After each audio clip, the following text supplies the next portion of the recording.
Jessica Delancy and her new man are hot for each other in sunny Jacksonville, Florida. He brought excitement to her life. But Jessica will pay the ultimate price for getting involved with a man who plays dirty. She accepted the criminal activities as a way of life to keep up the financial rewards that came with it. Jessica would do anything to help her man get what was rightfully his. And later in the Windy City, Lisa Toney is starved for attention when she takes up with a sexy stranger. He had this way of being able to zero in on a woman to get whatever it was that he wanted.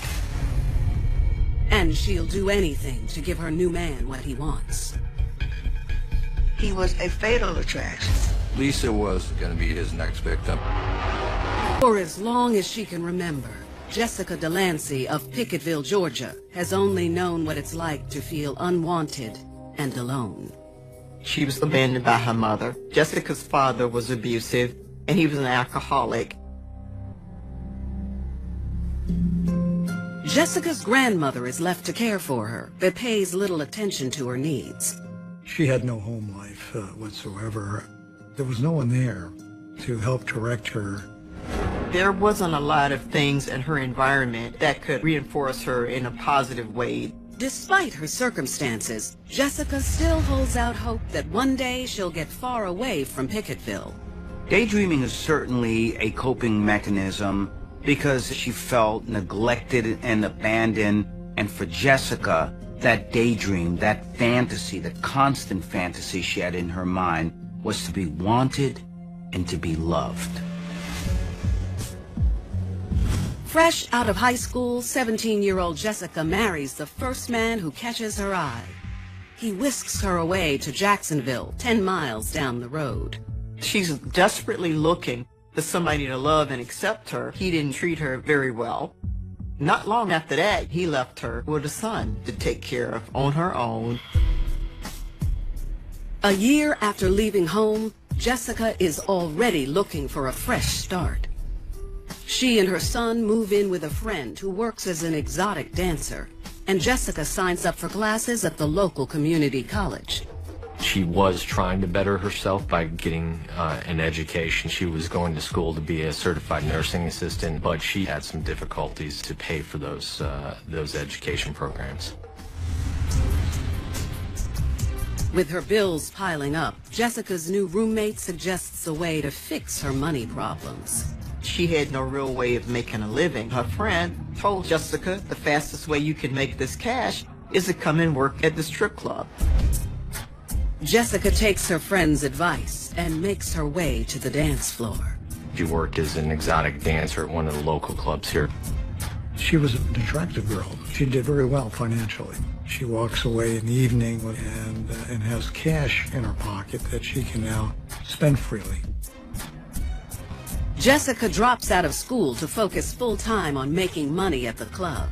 Jessica was like a lot of other young ladies who are simply looking to escape circumstances that are already dismal. They want to find a better life, but they don't have a real plan. They haven't really thought about the resources they have at hand or resources that are available to them.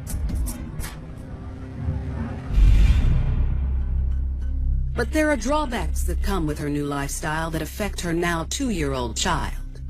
Between taking care of her son and stripping, that was a very, very tough balancing act for her. Jessica would oftentimes leave her son for long periods of time. When she was dancing, she relied heavily on other family members to assist her. When she ended up having her own child at a very young age, she repeated that same behavior, what she was taught, to be neglectful and to abandon.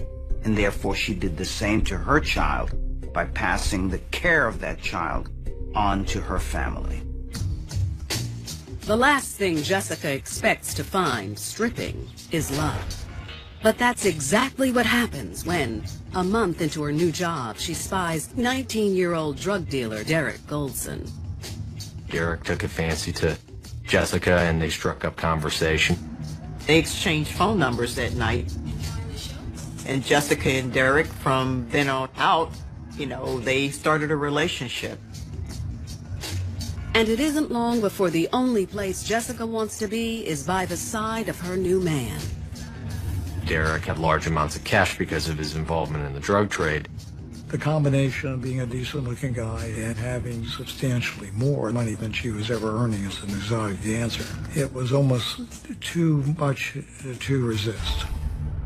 Jessica doesn't care where the money comes from, as long as Derek is spending it on her. He slipped a wad of cash in her G-string, and he made her feel good about herself. It's really not surprising that she would date someone who had a very severe criminal occupation, a drug dealer, and he took care of her financially. This fed into that fantasy she always had of being taken care of in every way possible. So his lifestyle, for her, didn't even matter. Just 5 days after meeting Derek, Jessica packs up her 4-year-old son and moves in with him. But she quickly learns that her new relationship comes at a price.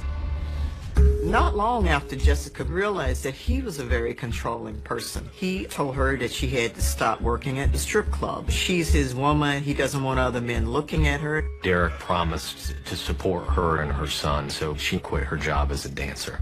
Like I said, I'm taking care of you. I'm your daddy now. Does your father know? By Derek offering to take care of Jessica, this was the beginning of a grooming that we see quite often happens. In many ways, this is what she wanted. The fantasy come true. The knight in shining armor riding in and taking care of her. But this was really a pure manipulation, a grooming by Derek.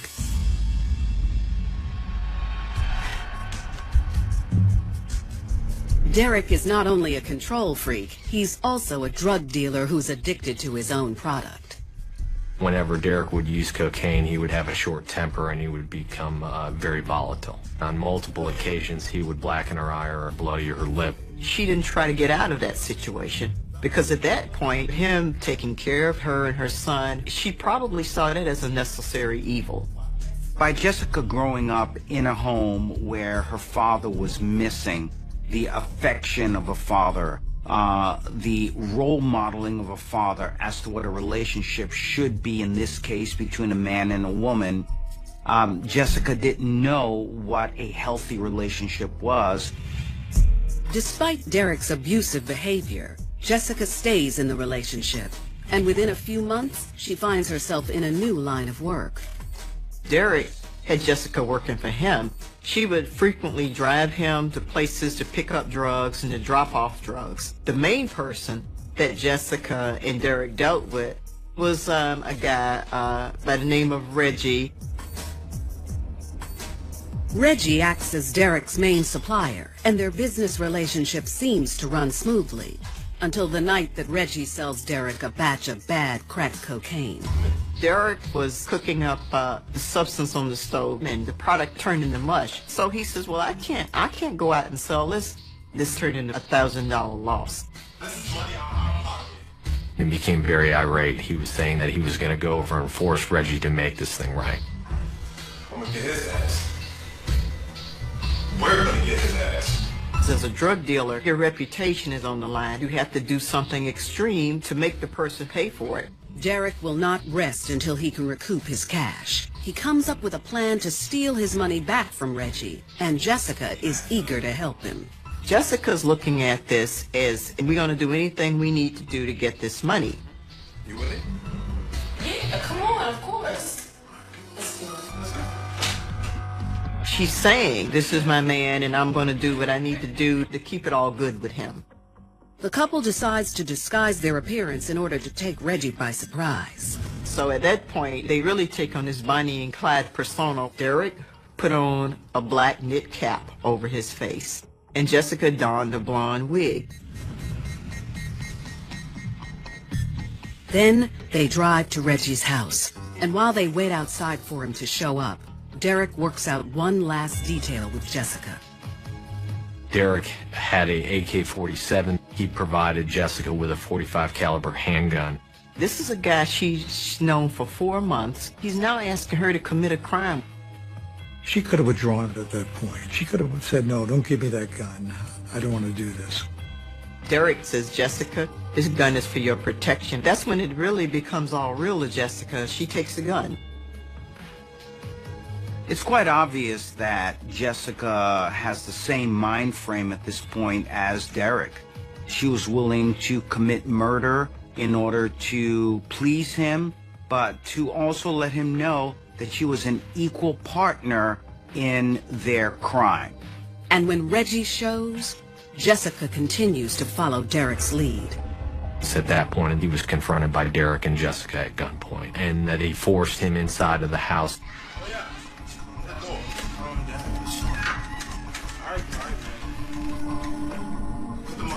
Once inside, they realize Reggie doesn't live alone. He has a family. She realized that there's Reggie's wife and Kyoto. And their niece, who was 10 years old. I think Jessica was extremely surprised to see anybody except perhaps Reggie's wife inside the house. Where's the money? It's in the back, ma'am. Despite her shock, Jessica keeps her gun aimed at Reggie's family as she stands by her man ready to take his orders. You would think that Jessica, being a mother herself, her motherly instincts would kick in, but apparently Derek's hold over Jessica was a lot more stronger. After knowing 19-year-old Derek Goldson for just 4 months in Jacksonville, Florida, 21-year-old Jessica Delancy is ready to prove her love to him. After Derek's supplier Reggie sells him a bad batch of cocaine, Jessica joins Derek on a mission to steal back his money. Derek and Jessica force Reggie into the home. She just instinctively followed Derek's lead. Reggie's wife, Kyoto, and his 10-year-old niece are in the living room. Despite the presence of a child, Jessica and Derek demand that Reggie give them their money. We just want the money. That's all we want. Reggie indicated that the money was in the bedroom, in a closet.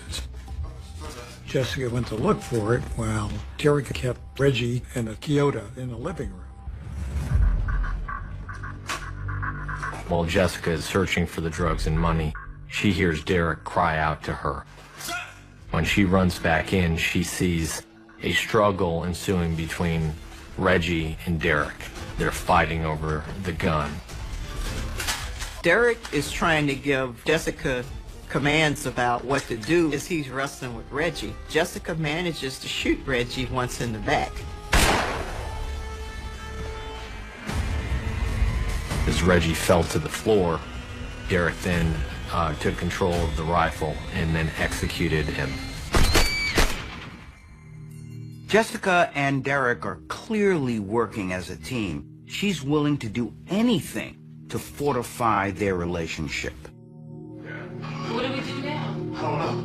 While the killers are distracted, Kyoto tries to escape. She turned and fired multiple shots at Kyoto as she was fleeing from that home. Despite Jessica's attempt to shoot her, Kyoto manages to get away. Derek and Jessica ran out the front door of the home and back to the truck. They knew at that point in time, based upon the screaming and the gunshots, the police were going to be on the way. He ordered Jessica to grab the wheel and to drive, to actually be the getaway driver. The pair start to flee the scene. Derek begins to question Jessica about Kyoto, and he said, "Did you kill her?" And she said, "I don't know." At this point, she's flustered. She doesn't really know what happened, but she did shoot at her. Suddenly, Derek spots something out of the corner of his eye. As they were pulling off, Derek saw someone hiding underneath a tree off to the left of the road. He yelled at Jessica to stop. She slammed on the brakes. Derek wants to make sure there are no loose ends. Derek got out to confront Kyoto, who then begged for her life and asked him why he was doing this. Derek raised up the AK-47, executed Kyoto. At this point, you have Jessica, who sees her boyfriend murder 2 people. You would think that Jessica would be feeling like, my boyfriend is a lot more dangerous than I figured. I'm going to take off. But she didn't do that. After she had witnessed Derek killing 2 people, there are a lot of things going on in her mind, but leaving him was not one of them. Now partners in 2 cold-blooded murders, Jessica and Derek flee the scene. The money they came to get, forgotten. The result of this entire affair is that it was all for naught. They took nothing except 2 lives. And that's a tragedy. She could have opted to stop participating. For her, there was just no turning back. For the next 3 weeks, Derek and Jessica hole up in their apartment, hoping everything will blow over. Derek continued to tell her, well, you can't tell anybody about this. Derek and Jessica believed that the only witnesses that could identify them were the 2 individuals that were killed. Jessica and Derek thought they got away with murder. What they don't realize is that when they drove away from Reggie's apartment, a crucial witness emerged from her hiding spot. And only a matter of feet away, sort of concealed under the tree in the bushes, was the niece. She witnessed all of these things that happened. It's difficult to imagine the impact on a 10-year-old child witnessing an execution, particularly of your aunt or a relative, but of anyone. That's an experience that's going to live with that young girl all of her life. After running to a neighbor's house for safety, Reggie's niece calls the police. She gave a very detailed description of the events from the very beginning to the end. Reggie's niece tells the police the man was wearing a mask, but she's sure that she'd recognize the woman if she saw her again. She had a very lucid and very excellent memory for the features, and it resulted in a very good sketch and likeness. That just shows you that sometimes trauma can make people remember things. It stays in their mind, and it becomes very vivid to some people. As investigators hunt for Jessica, Derek's pulled over in a traffic stop, and detectives run his plates. He's wanted on an outstanding warrant from a domestic dispute he had with a former girlfriend. He's immediately taken into custody.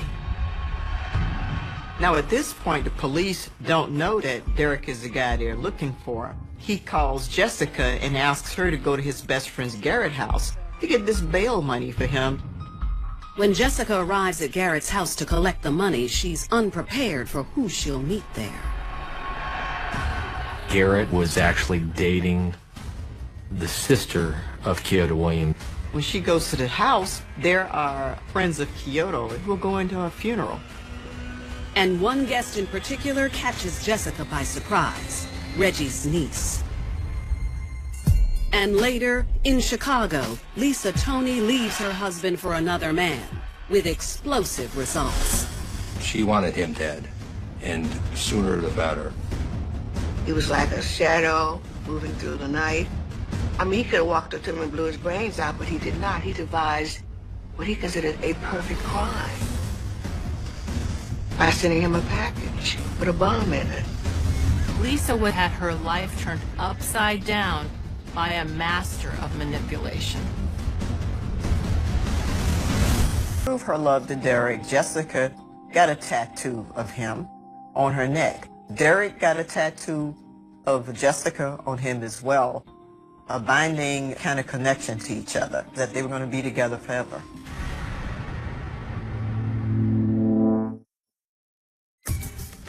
Jessica Delancy and her boyfriend Derek Goldson believe they've gotten away with a double murder after they shot and killed their drug supplier Reggie and his wife Kyoto over a deal gone bad.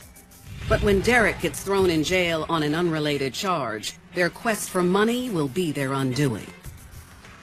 Derek calls up Jessica and tells her to go to his best friend Garrett's house to get the money that he needs. Garrett was actually dating the sister of Kyoto Williams. Jessica went over. Garrett was getting ready to go to a memorial for Kyoto Williams. You have all of these people here who were preparing to go to Kyoto's funeral. Among those, the 10-year-old niece who saw her aunt was murdered. The niece ran out of the living room into one of the back bedrooms. Kyoto's sister ran after and asked her what was wrong, and the 10-year-old reported that's who killed Reggie and Kyoto. Jessica and Derek thought they had gotten away with murder. They were riding high. They thought they were invincible until that point that a child stepped up to identify them. And at that point, she knew that it was all over. Jessica immediately leaves the house without Derek's bail money. Reggie's niece is taken to the police, who learn about Jessica and the person who connects her to both Garrett and Kyoto. The police then reviewed Derek Goldson's jail phone calls and realized that Derek Goldson had had a conversation with Jessica Delancy about this encounter with the 10-year-old niece. Based upon their investigation and hearing these phone calls that were made between Derek and Jessica, a warrant for her arrest was obtained from a judge. Jessica is picked up at her home and taken into custody. Confronted with her own voice on tape, Jessica confesses to investigators. Jessica not only confessed to her part in the murders, but she also revealed Derek's part in the murder as well. Because Derek was in jail, Jessica no longer felt that she was under his thumb, under his rule, under his power, and therefore was much more comfortable in speaking to the police as to what had happened.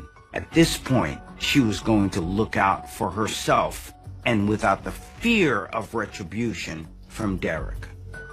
In exchange for her testimony against Derek, Jessica is given a sentence of 48 years. Derek pled guilty to 2 counts of first-degree murder and 1 count of armed robbery. Based upon his plea agreement, he would be sentenced to 3 consecutive life sentences. And the irony of all of this is after Derek murdered Reginald, after he murdered his wife, they didn't get any money. They didn't find any money. So that was a wasted errand that ended with a lot of wasted lives. Including Jessica's. All of Jessica's dreams about freedom and being taken care of and having love in her life, they've all gone down the drain because of that fateful decision of getting involved with a man that she thought she loved. You can always tell a person's future by the people they hang around with, and this guy was a drug dealer. She should have seen the writing on the wall. I think that she began life as a very damaged woman, which made her more vulnerable to meeting someone like Derek Goldson, who promised her the world. That's the tragedy of the story.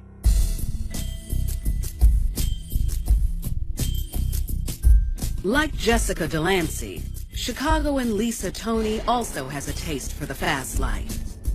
And she's willing to trade in the man she has for one who can give her what she wants. After 6 years of marriage to husband Marcus, Lisa Toney seems to have it all. Lisa and Marcus lived in Dalton, Illinois together with her son from a previous marriage. They appeared to be happy to the outside world. She was a good homemaker and a good mother. Marcus really worked hard as a custodian, and when he did get any extra money, he used that for flipping properties. But Lisa takes on the lion's share when it comes to growing the couple's fortunes. For more than 20 years, Lisa worked for a major phone company, eventually becoming a human resources manager. Lisa made substantially more than Marcus. She had a 6-figure salary. Over time, Lisa starts to feel the pressure of keeping her family afloat. As the breadwinner, you've got a lot of responsibility and a lot of extra stress. And it isn't just the salary gap weighing on Lisa. While she loved her husband, Marcus really had a temper, and he would just lash out at her over the smallest things. They had some very bad altercations. Marcus had some violent temper, and he would become abusive. She was really conflicted about their relationship. When a handsome stranger moves in across the street, Lisa becomes even more torn. She was immediately taken by his appearance. He was muscular, well-dressed, well-spoken, educated, and he knew how to impress people. She attracted this young man, handsome man. She just wanted to have a little fun. Cienki Lalamond is a serial con artist with a history of targeting women. And Lisa is about to become tangled up in one of his schemes. Lisa had her life turned upside down by a man who was a master manipulator. Feeling stuck in a crumbling marriage with her husband, Marcus. Marcus really had a temper, and he would just lash out at her over the smallest things. While she loved her husband, she just really could not take that treatment. Lisa longs for the affection of a man who will treat her right. She felt like, baby, she just wanted to have a little fun, wanted to change her lifestyle. That opportunity comes knocking when a seductive stranger, Cienki Lalamond, moves into the neighborhood and introduces himself to Lisa. Cienki was very smooth and suave. He had a kind of a sexual presence that would attract any woman.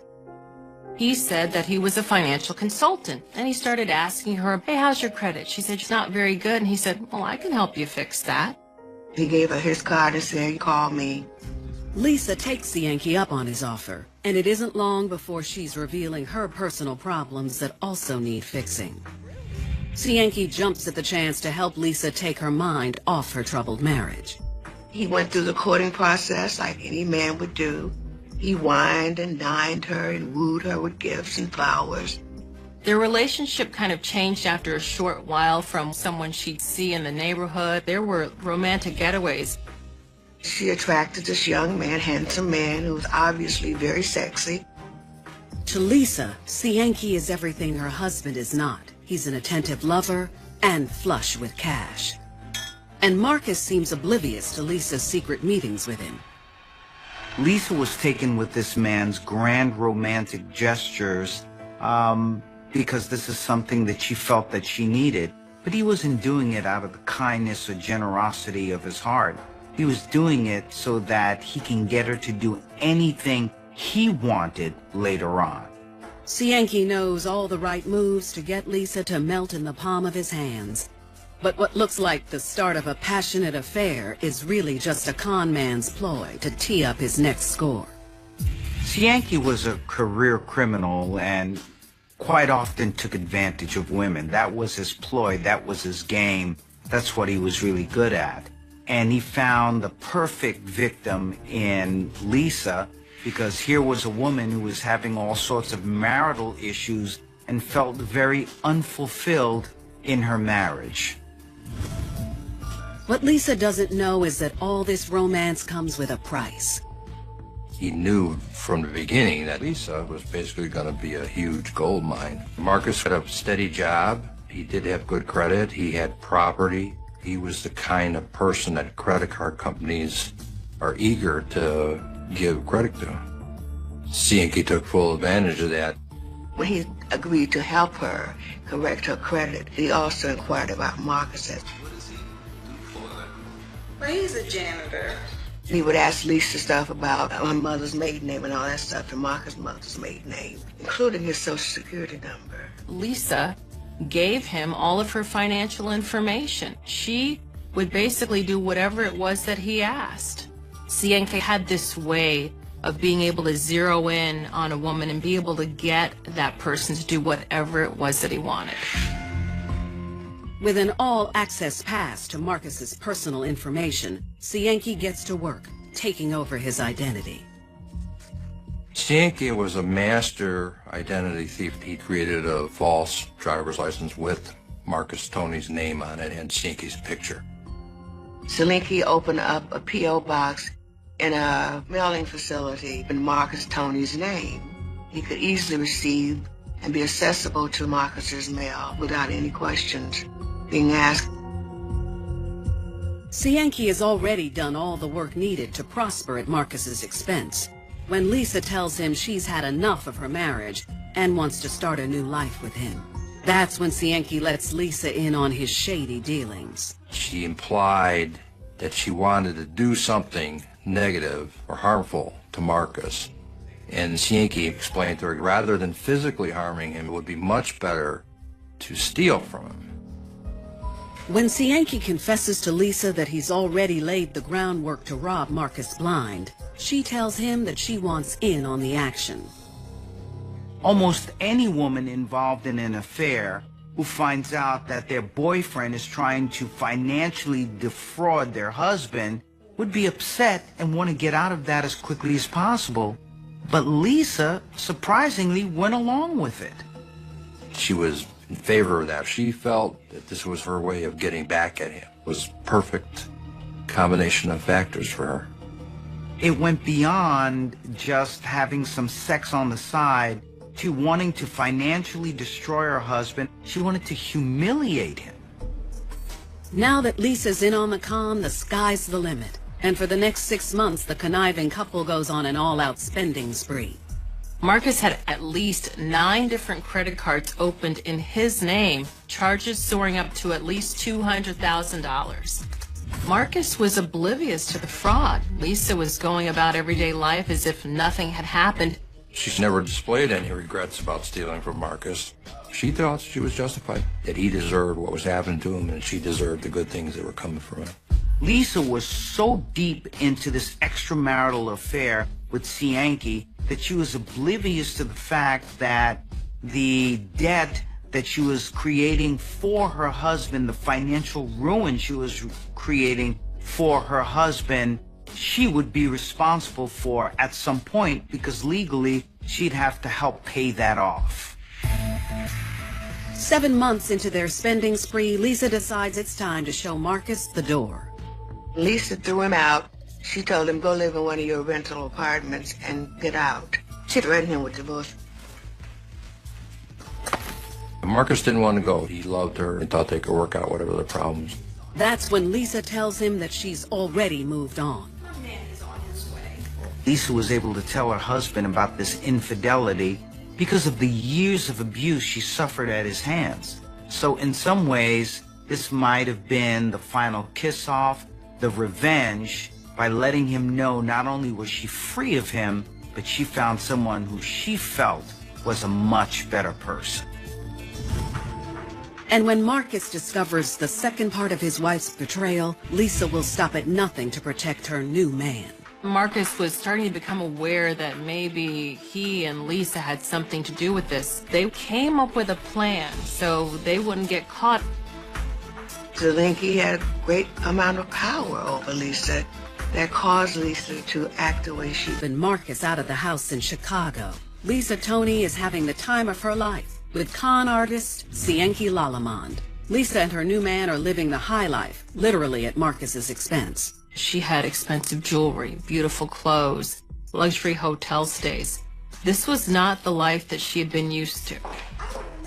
Lisa was getting everything from Cianci that she did not get from Marcus. All these things fit into her idea of what her lifestyle should be. For Lisa to have gotten involved in that affair with Cianci, and to take it even a step further by wanting to hurt him financially, it speaks to perhaps her being abused by him for many years. She was very unhappy in her marriage, so this was a way to get some sort of revenge. But Lisa and Cianci's life in the fast lane is about to come to a screeching halt when creditors catch up with Lisa's estranged husband, Marcus. Marcus started getting all these calls from credit card companies, and he was having to dispute these charges, and he was just baffled as to why this was even happening to him. Marcus had excellent credit before. He'd always paid his bills on time. Marcus starts to wonder if he's deliberately being singled out, and he takes a guess at who might want to do him wrong. He came to the house and saw 2 expensive cars parked in the driveway. Marcus became suspicious of Lisa. And when he looked in, he saw Cianci was there along with Lisa. He was able to tie in all the things that had been happening to him, including his credit problems. Marcus realizes that not only has Cianci taken up with his wife, he's also taken off with his money. Marcus began contacting Lisa and threatening her to go to the police. He figured out what was going on. The prospect of bringing the police into the picture doesn't sit well with Lisa. She panicked and started complaining to Cianci that we have to do something because we're going to get in trouble. I just want to get rid of him. Like, He wanted to kill him dead right then and there. But Cienki is a master at the long game, and he has an explosive plan. He tells Lisa that he has a friend who can hook them up with exactly what they need to get the job done. Cienki spent some time in a halfway house where he met another young man who had knowledge of how to make bombs. It was a standard pipe bomb. It had a pipe with 2 end caps with a hole drilled through that a wire could be placed in, and it was connected to a pull chain. Cienki appears to be such a sadistic individual. Not only did he want Marcus's wife, but he also wanted to torture. He wanted to play with Marcus. He wanted to destroy Marcus. In many ways, psychologically, he had a predator mentality. And because he did it so well, he was reinforced to keep doing it over and over again. While Cienki is busy getting his hands dirty, Lisa patiently waits across town for word that the job is done. At the time, she was safely in a hotel room in the city. They were communicating with each other over the cell phone. Cienki sets the plan in motion, and once he has his weapon, he packages it inside a VCR case and puts it in a box that's rigged to go off when opened. Next, he gift wraps the package before shipping it to Marcus's new home across town. So whichever side of the package you would open, it would pull that chain and explode. He devised what he considered a perfect crime. The next day, Marcus receives this special delivery. When he opens it up a little, he sees the VCR case. And Marcus thinks that the package contains another betrayal from his wife. Marcus knew Lisa was sexually involved with Cienki, and he initially thought that there was going to be a videotape of Cienki with Lisa in his VCR. He still loved her and did not want to be confronted with her being physically involved with this character. So he didn't want to open the package initially. He put the package on the side. But a few days later, Marcus decides to bring the box to the police. He was torn because he knew she was being defrauded. He wanted that to stop. He really didn't want necessarily Lisa to go to jail. He wanted to get back with her. He said, you know, I've been the subject of credit card fraud, and I think that this is someone trying to play some kind of prank with me. The police dismiss Marcus's concerns and send him home with the package without examining its contents. And Marcus has no interest in finding out what's inside either, leaving Cienki to turn into a ticking time bomb of his own. He's thinking he's gonna get word of a huge explosion any moment, but 8 days pass and he hears nothing. Frustrated, Cienki decides to up the ante. Cienki starts to call Marcus's house and leave these taunting messages. So why don't you go ahead and open that little present? He really attacked his manhood, and he said, "Open the box. Are you a coward?" Cienki and Lisa were taunting Marcus to open that box and blow himself up. Tells me that these were people who were so deeply involved, so viscerally connected to one another, that they shared in the joy of hurting someone else. Lisa had 8 days to warn Marcus about his potential doom, but she wanted him to die. The menacing calls to Marcus finally pay off. 8 days after Cienki sends the package, Lisa finally gets the news she's been waiting for. Lisa was watching the local news and she heard about an explosion at a South Side apartment, and then she sees a body bag being taken out of this apartment building, and the victim's name is Marcus Toney. Lisa hurries home to Cienki, wondering what their next move should be. But instead of Cienki, she finds someone else waiting at her front door. I'm just so shocked that I would do such a thing. Cienki's gone. Right after the murder, Cienki fled. He went to Jamaica. Who is he meeting there? A woman that he met from an online dating site. Cienki spent time in jail for extortion. He met a closeted gay man and videotaped the encounter. He then sends a demand letter. If you don't want anyone to find out about this, send me $16,000. The wife became aware of the extortion and reported to the police about the extortion, and he was subsequently charged and sentenced to 18 months in prison.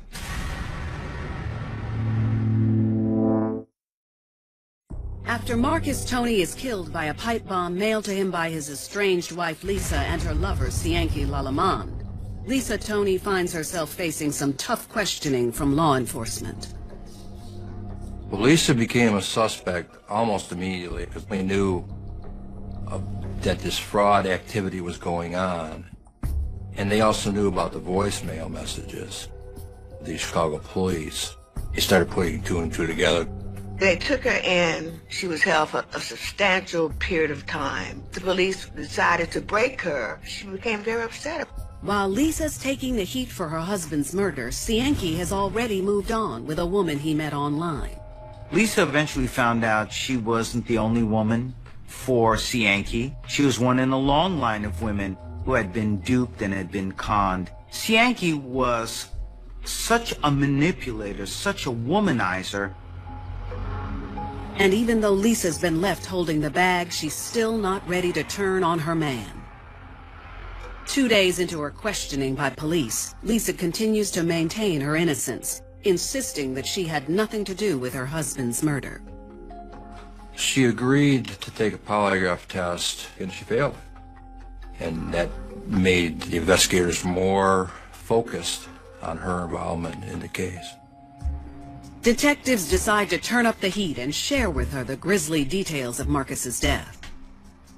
They started showing her crime scene pictures. She became very upset. But she never acknowledged that she was involved. Instead, Lisa points the finger at her lover. Lisa did tell the detectives she was seeing another man, but at the same time, she didn't provide his name, and she even gave the wrong phone number. She was protecting him this entire time. A few hours later, police release Lisa in the hopes that she'll lead them to more evidence. They suspect it's only a matter of time before her partner in crime reaches out. And sure enough, after 3 months on the run, Cianci calls Lisa. She talked to Cianci at some point, and we got that number within hours. We tracked down the address for the tower was beeping off. That was coming from this woman's house in Hollywood. Authorities started doing surveillance on the house. They saw a man that had Cianci's build, zeroed in on him. They took him into custody, and that's when he revealed, yes, I am Cianci Lalamond. Realizing he's backed into a corner, Cianci is more than willing to turn on Lisa to save his own skin. In order to avoid the death penalty, he agreed to cooperate in the investigation. And according to Cianci, she wanted him dead, and she was part of the fraudulent act. Marcus was killed as a result of that. He lost his life that day because he opened the box and the bomb exploded and killed him.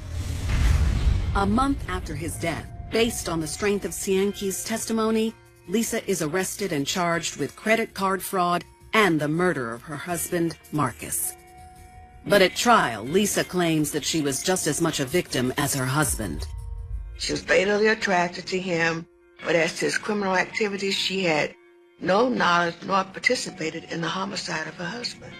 Lisa has never acknowledged that she was involved, although the evidence, in my opinion, is overwhelming. We actually had witnesses that testified about how she helped with the fraudulent part. And every significant event in this bombing, she was talking to Cianci on her cell phone. From purchasing components to when it was being built to its delivery. Lisa Toney is found guilty of fraud and conspiracy to use a weapon of mass destruction. For his part in the crime, Cianci Lalamond is sentenced to life in prison. Cianci was the mastermind into the means of causing the murder, but Lisa was clearly the motive. He will never get out of prison.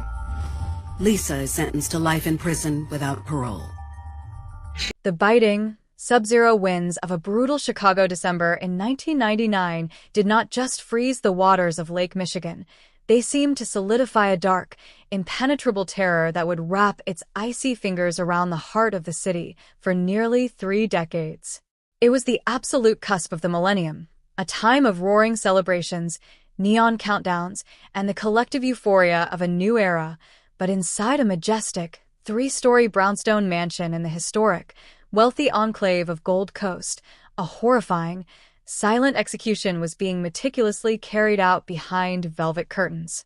24-year-old heiress and classical prodigy Clara Lindstrom was found brutally strangled in her private music studio, slumped lifelessly over the ivory keys of her grand piano, a single, pristine white rose placed delicately in her frozen lap, its petals untouched by blood. The crime scene was an eerie, pristine nightmare that completely paralyzed the first responding officers. There was absolutely no forced entry, no shattered window glass, no missing family jewels, and not a single fingerprint left on the polished mahogany doors. The sheer, calculated cleanliness of the murder pointed directly to someone who moved through the high-security mansion like a trusted phantom, someone who understood the intricate layout of the estate and knew exactly how to bypass the state-of-the-art security alarms that kept the rest of the world out. Sirens wailed through the blinding blizzard that night, their crimson lights flashing against the stone facade, but the snow swept away every trace of the killer's exit, leaving behind a chilling urban mystery that would instantly morph into the most agonizing Chicago cold case of the modern era. Paranoia gripped the elite circles of the city like a vice as rumors exploded that a highly sophisticated, invisible predator was hunting the heirs of Chicago's wealthiest dynasties, selecting his targets with surgical precision and dissolving into the winter fog before the smoke could clear. For 27 long years, that silent music room remained a sealed capsule of grief, a monument to systemic forensic failure, while the official investigation stalled, grew bitterly cold, and was eventually buried under the crushing weight of newer, louder tragedies. But time is an unpredictable beast, and secrets have a way of rotting from the inside out, waiting for the ultimate betrayal to shatter a family's carefully engineered reality all over again. Tonight, the 27-year silence is violently broken, the ancient folders are ripped from the dark basement archives, and a sudden, earth-shattering arrest completely rewrites the history of a crime that Chicago could never forget, proving that the most terrifying monsters are often the ones sitting right across from you at the dinner table. The exclusive neighborhood of the Gold Coast in 1999 was a fortress of privilege, a labyrinth of historic limestone mansions, private security details, and high society galas where family reputations were guarded more fiercely than the crown jewels. When Clara Lindstrom dissolved into that elite, heavily guarded landscape, the illusion of safety within the city's upper crust was instantly incinerated, replaced by a heavy, suffocating atmosphere of mutual suspicion and whispered accusations. Elite homicide detectives systematically canvassed every adjacent property, interviewing high-profile neighbors, elite private security guards, domestic staff workers, and prominent socialites, searching desperately for a single pair of eyes that had tracked an intruder through the blinding snowstorm. But the extensive canvassing yielded a frustrating, absolute zero. The overwhelming chaos of pre-millennium parties and heavy holiday traffic had created a perfect wall of noise and distraction that completely camouflaged the execution.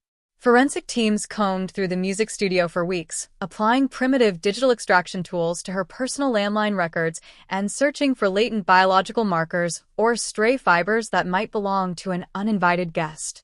Every tip that flooded the police hotline led to an immediate dead end.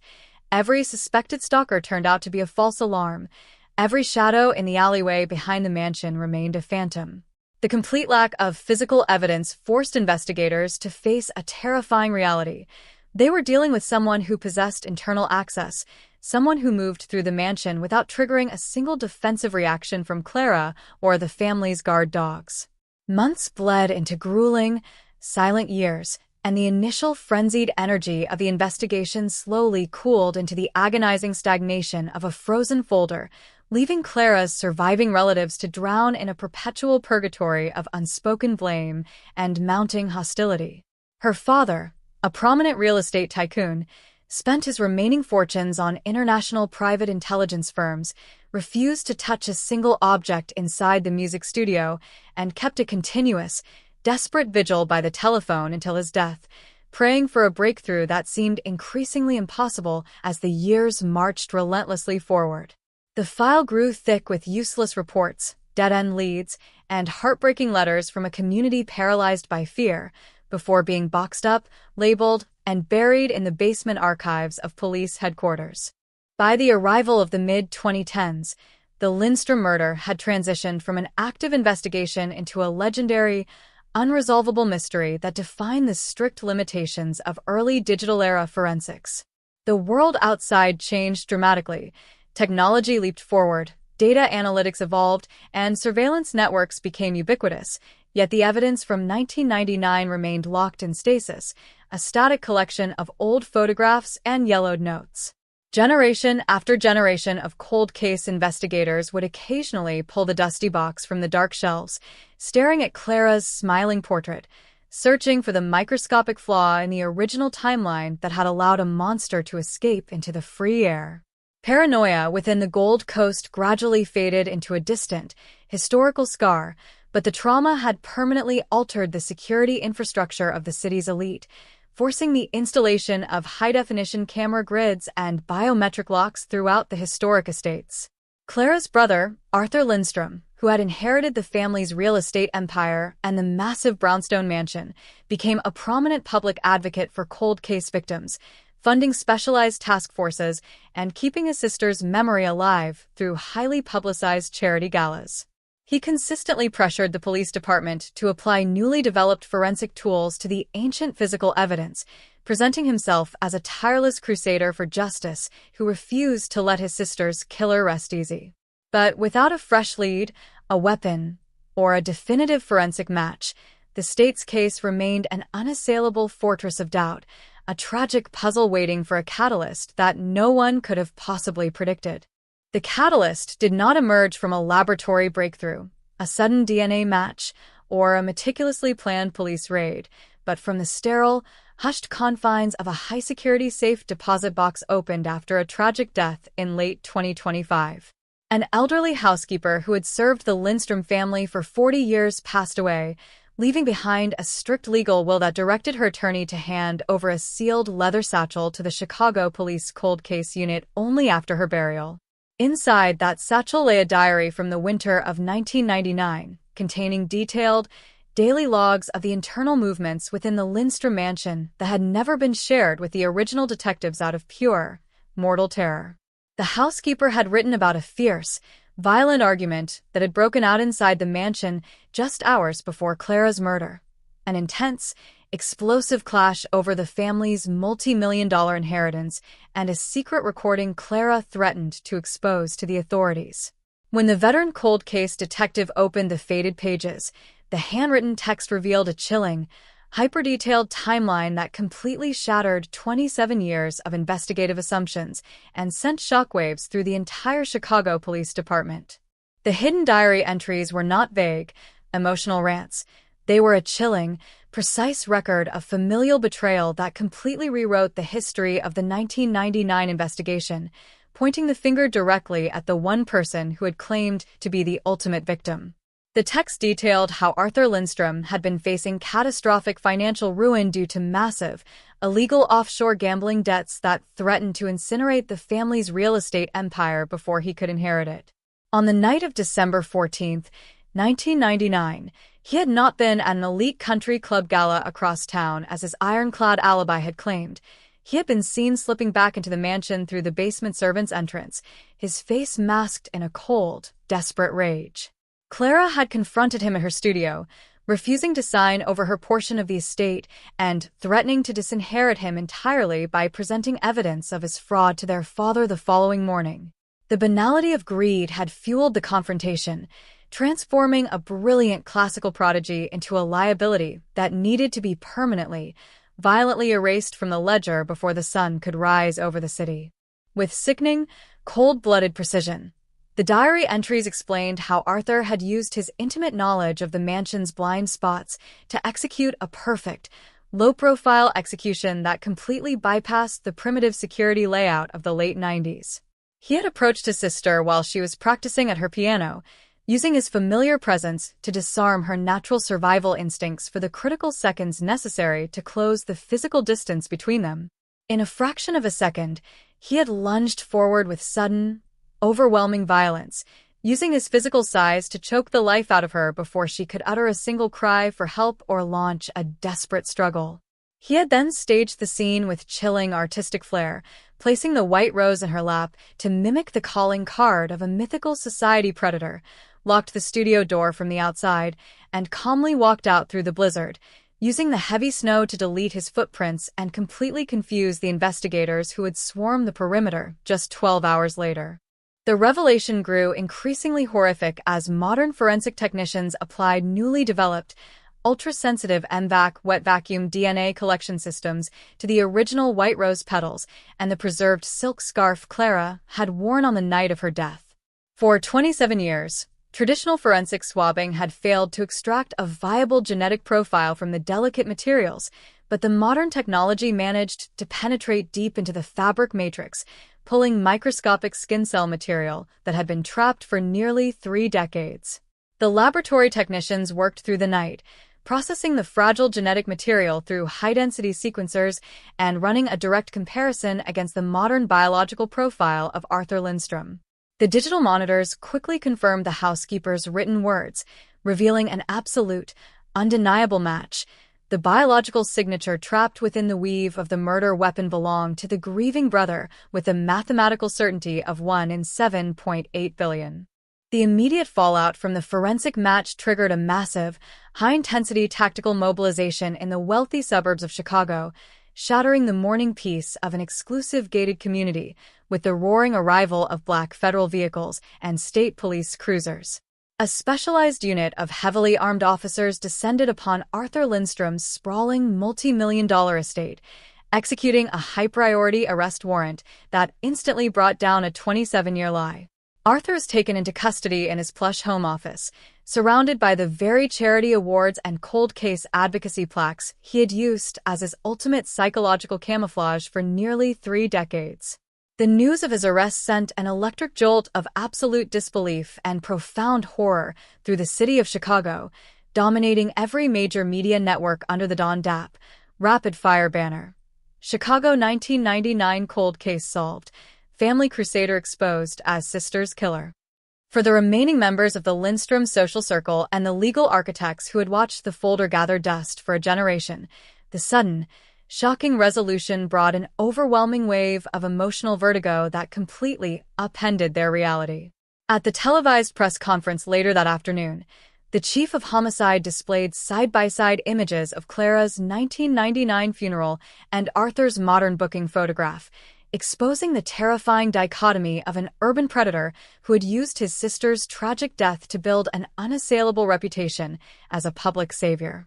The presentation shattered the city's remaining sense of safety, proving to a stunned public that no matter how deep a secret is buried behind wealth, privilege, and time, the modern weaponization of forensic genomics possesses an elemental, crushing force that can outlast the human heart. The psychological impact of the discovery completely transformed the community of the Gold Coast, forcing citizens to confront the terrifying reality that a systematic killer had lived, worked, and governed high society charities in their midst for 27 years without ever drawing a single glance from the law. The case underscored a dark, historical truth about familial violence, exposing how an offender could leverage extreme wealth, trusted access, and a highly sophisticated public relations campaign to camouflage a cold-blooded murder. As the heavy steel doors of the Cook County Jail slammed shut behind Arthur Lindstrom, the long, agonizing shadow of 1999 was officially, violently dispelled from the city. The silent music studio that had haunted a dynasty for a generation had finally yielded its ultimate, stomach-turning truth, leaving behind a permanent, sobering reminder that justice can be delayed by a lifetime, but the code of human life cannot be permanently erased by time, and the voices of the dead will eventually find a way to demand absolute accountability in the blinding light of day. The grand jury presentation initiated under an ironclad shield of secrecy, but the shocking details leaking from the federal courthouse continued to paralyze the public consciousness like a nonstop, 24-hour loop of historical horror.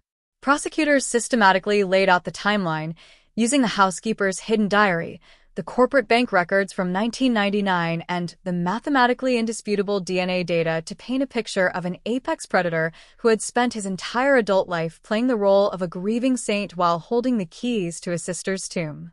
Outside the granite walls, the permanent encampment of media trucks and citizens continued to swell to historic proportions, the entire nation watching the heavy glass doors for any sign of a final trial date that would permanently erase the freedom of the man who had outrun the law for a generation. Clara Lindstrom's music had been violently stopped in the freezing darkness of 1999, but 27 years later, the cold, unyielding mechanics of modern justice had finally forced the keys to play their final, devastating note of absolute retribution.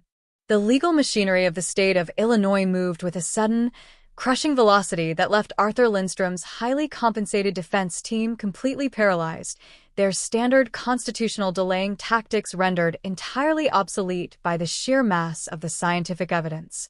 In the high-security holding cell beneath the courthouse, the 72-year-old billionaire sat slumped against the concrete wall, his tailored suit wrinkled, his silver hair disheveled, the mask of his aristocratic omnipotence completely shattered into nothingness. He was no longer the powerful real estate titan or the celebrated philanthropist. He was a trapped animal facing an unassailable mountain of forensic certainty that his money could not buy its way out of. The grand jury returned a swift, unanimous true bill of indictment for first-degree murder, ensuring that the trial of the century would proceed without a single corporate loophole to shield the ghost of his reputation from the blinding light of total public exposure. As the winter snow began to fall over the Chicago skyline once more, mimicking the exact atmospheric conditions of that fateful night in December 1999, a profound sense of historical finality settled over the Gold Coast brownstone. The heavy oak doors remained sealed, but the terrifying aura of mystery that had shrouded the property for 27 years had completely evaporated, replaced by the cold, clear reality of judicial triumph. For the cold case detectives who had dedicated their entire careers to chasing a phantom, the arrest was a historic validation of their unyielding persistence, a definitive proof that time possesses no shielding power when modern science decides to weaponize the truth against a monster. Clara Lindstrom's grand piano would never play another melody, but the legal record of her victory was permanently etched into the history of the city, leaving behind an enduring, chilling lesson that the most lethal predators are not the ones lurking in the dark alleyways, but the ones who share your blood and smile at your success while planning your execution.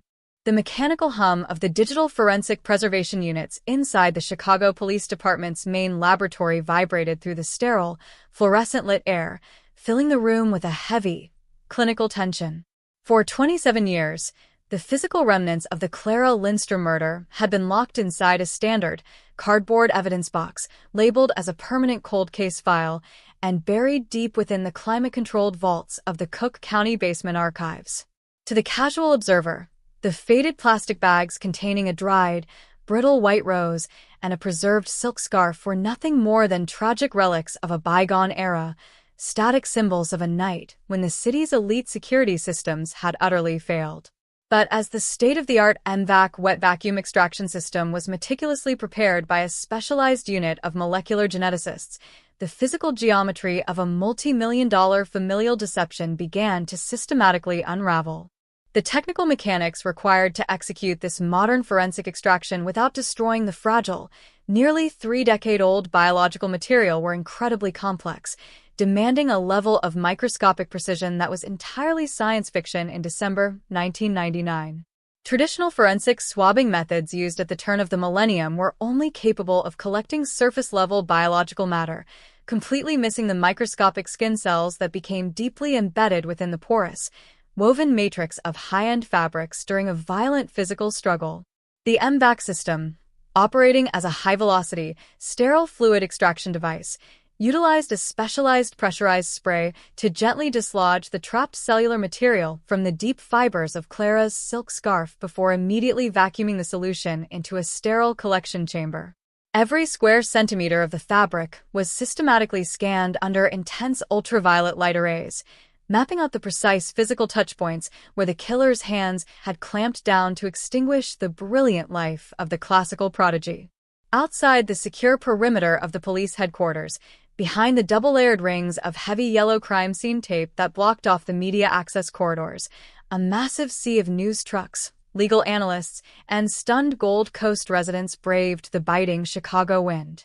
The sudden, explosive revelation that Arthur Lindstrom, the billionaire real estate titan, the celebrated philanthropist, and the self-proclaimed public crusader for cold case victims, had been arrested for the brutal execution of his own sister completely paralyzed the public consciousness. The narrative dominating every local and national television broadcast had violently shifted under the Don Dapp, rapid-fire banner. The aristocratic predator, Chicago 1999 cold case exploded. The case was no longer a historical mystery that belonged to the archives of the pre-millennium era. It had transformed into an active, bleeding systemic crisis that forced high society to re-examine its most prominent leaders through a lens of pure, unadulterated horror. Inside the secure digital forensics laboratory, the low, rhythmic whirring of the high-density genetic sequencers finally ceased, replaced by the sudden, sharp chime of a computer terminal indicating a complete data match. The lead forensic genomics expert, working in tandem with the multi-agency task force, stared at the high-definition monitor as the digital graphs locked into an indisputable, mirroring alignment. The biological signature pulled from the deep weave of the murder weapon did not merely resemble the defendant's family tree, it matched Arthur Lindstrom's modern, legally obtained reference profile with an absolute mathematical certainty of 1 in 7.8 billion. The data proved that while the blizzard of 1999 had successfully deleted his physical footprints from the limestone steps of the mansion, it could not protect his microscopic biological signature from the unyielding, generational advance of modern molecular science. As the scientific link was solidified in the laboratory, a secondary, equally intense investigative offensive was unfolding inside the secure, heavily guarded interrogation suite at the Cook County Courthouse, where elite cold case detectives were systematically dissecting the private financial ledger of the Lindstrom real estate empire from the late 1990s.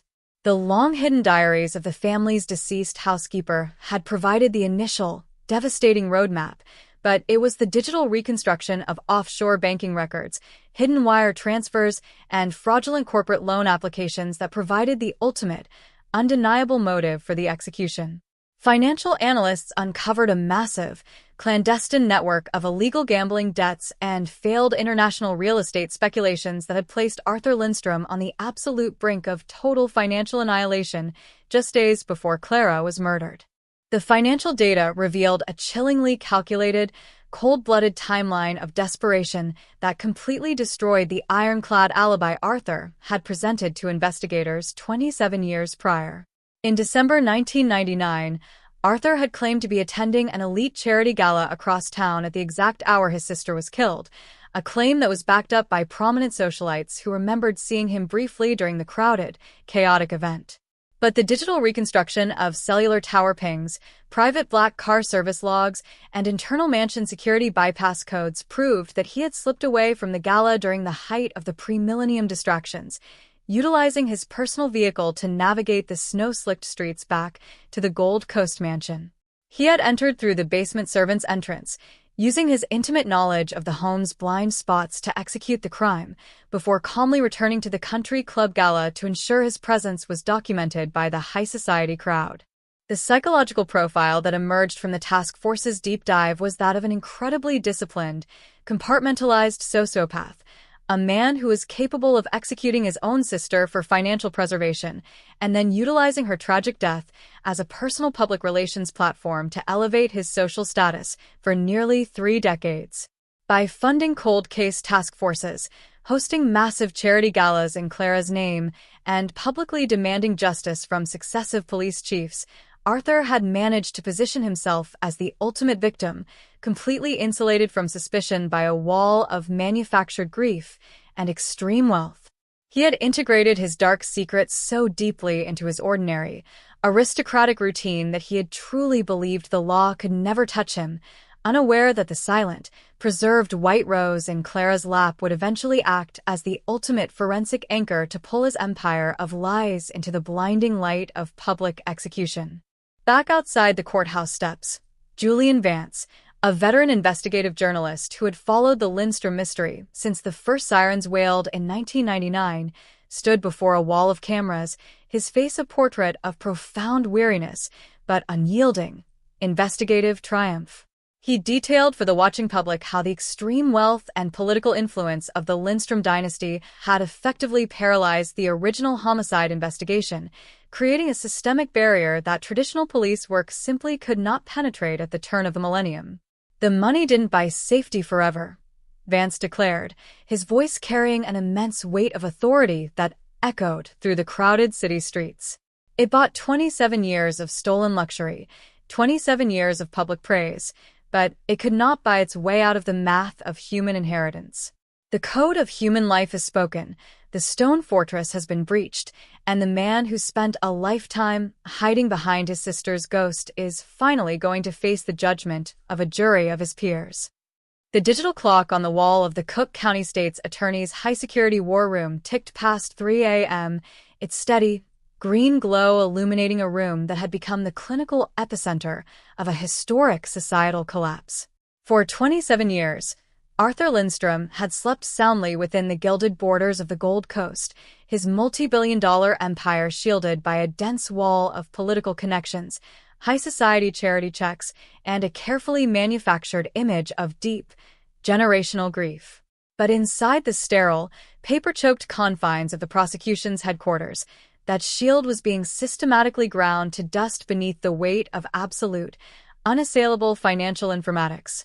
The master investigative ledger, now officially indexed under the people of the state of Illinois versus Arthur Montgomery Lindstrom, had ceased to be an old homicide investigation.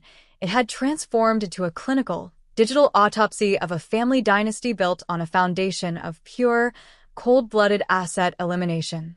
The morning session of the task force's deep-dive financial extraction initiated with the arrival of a massive, heavily encrypted data dump from the Swiss Federal Department of Justice and Police.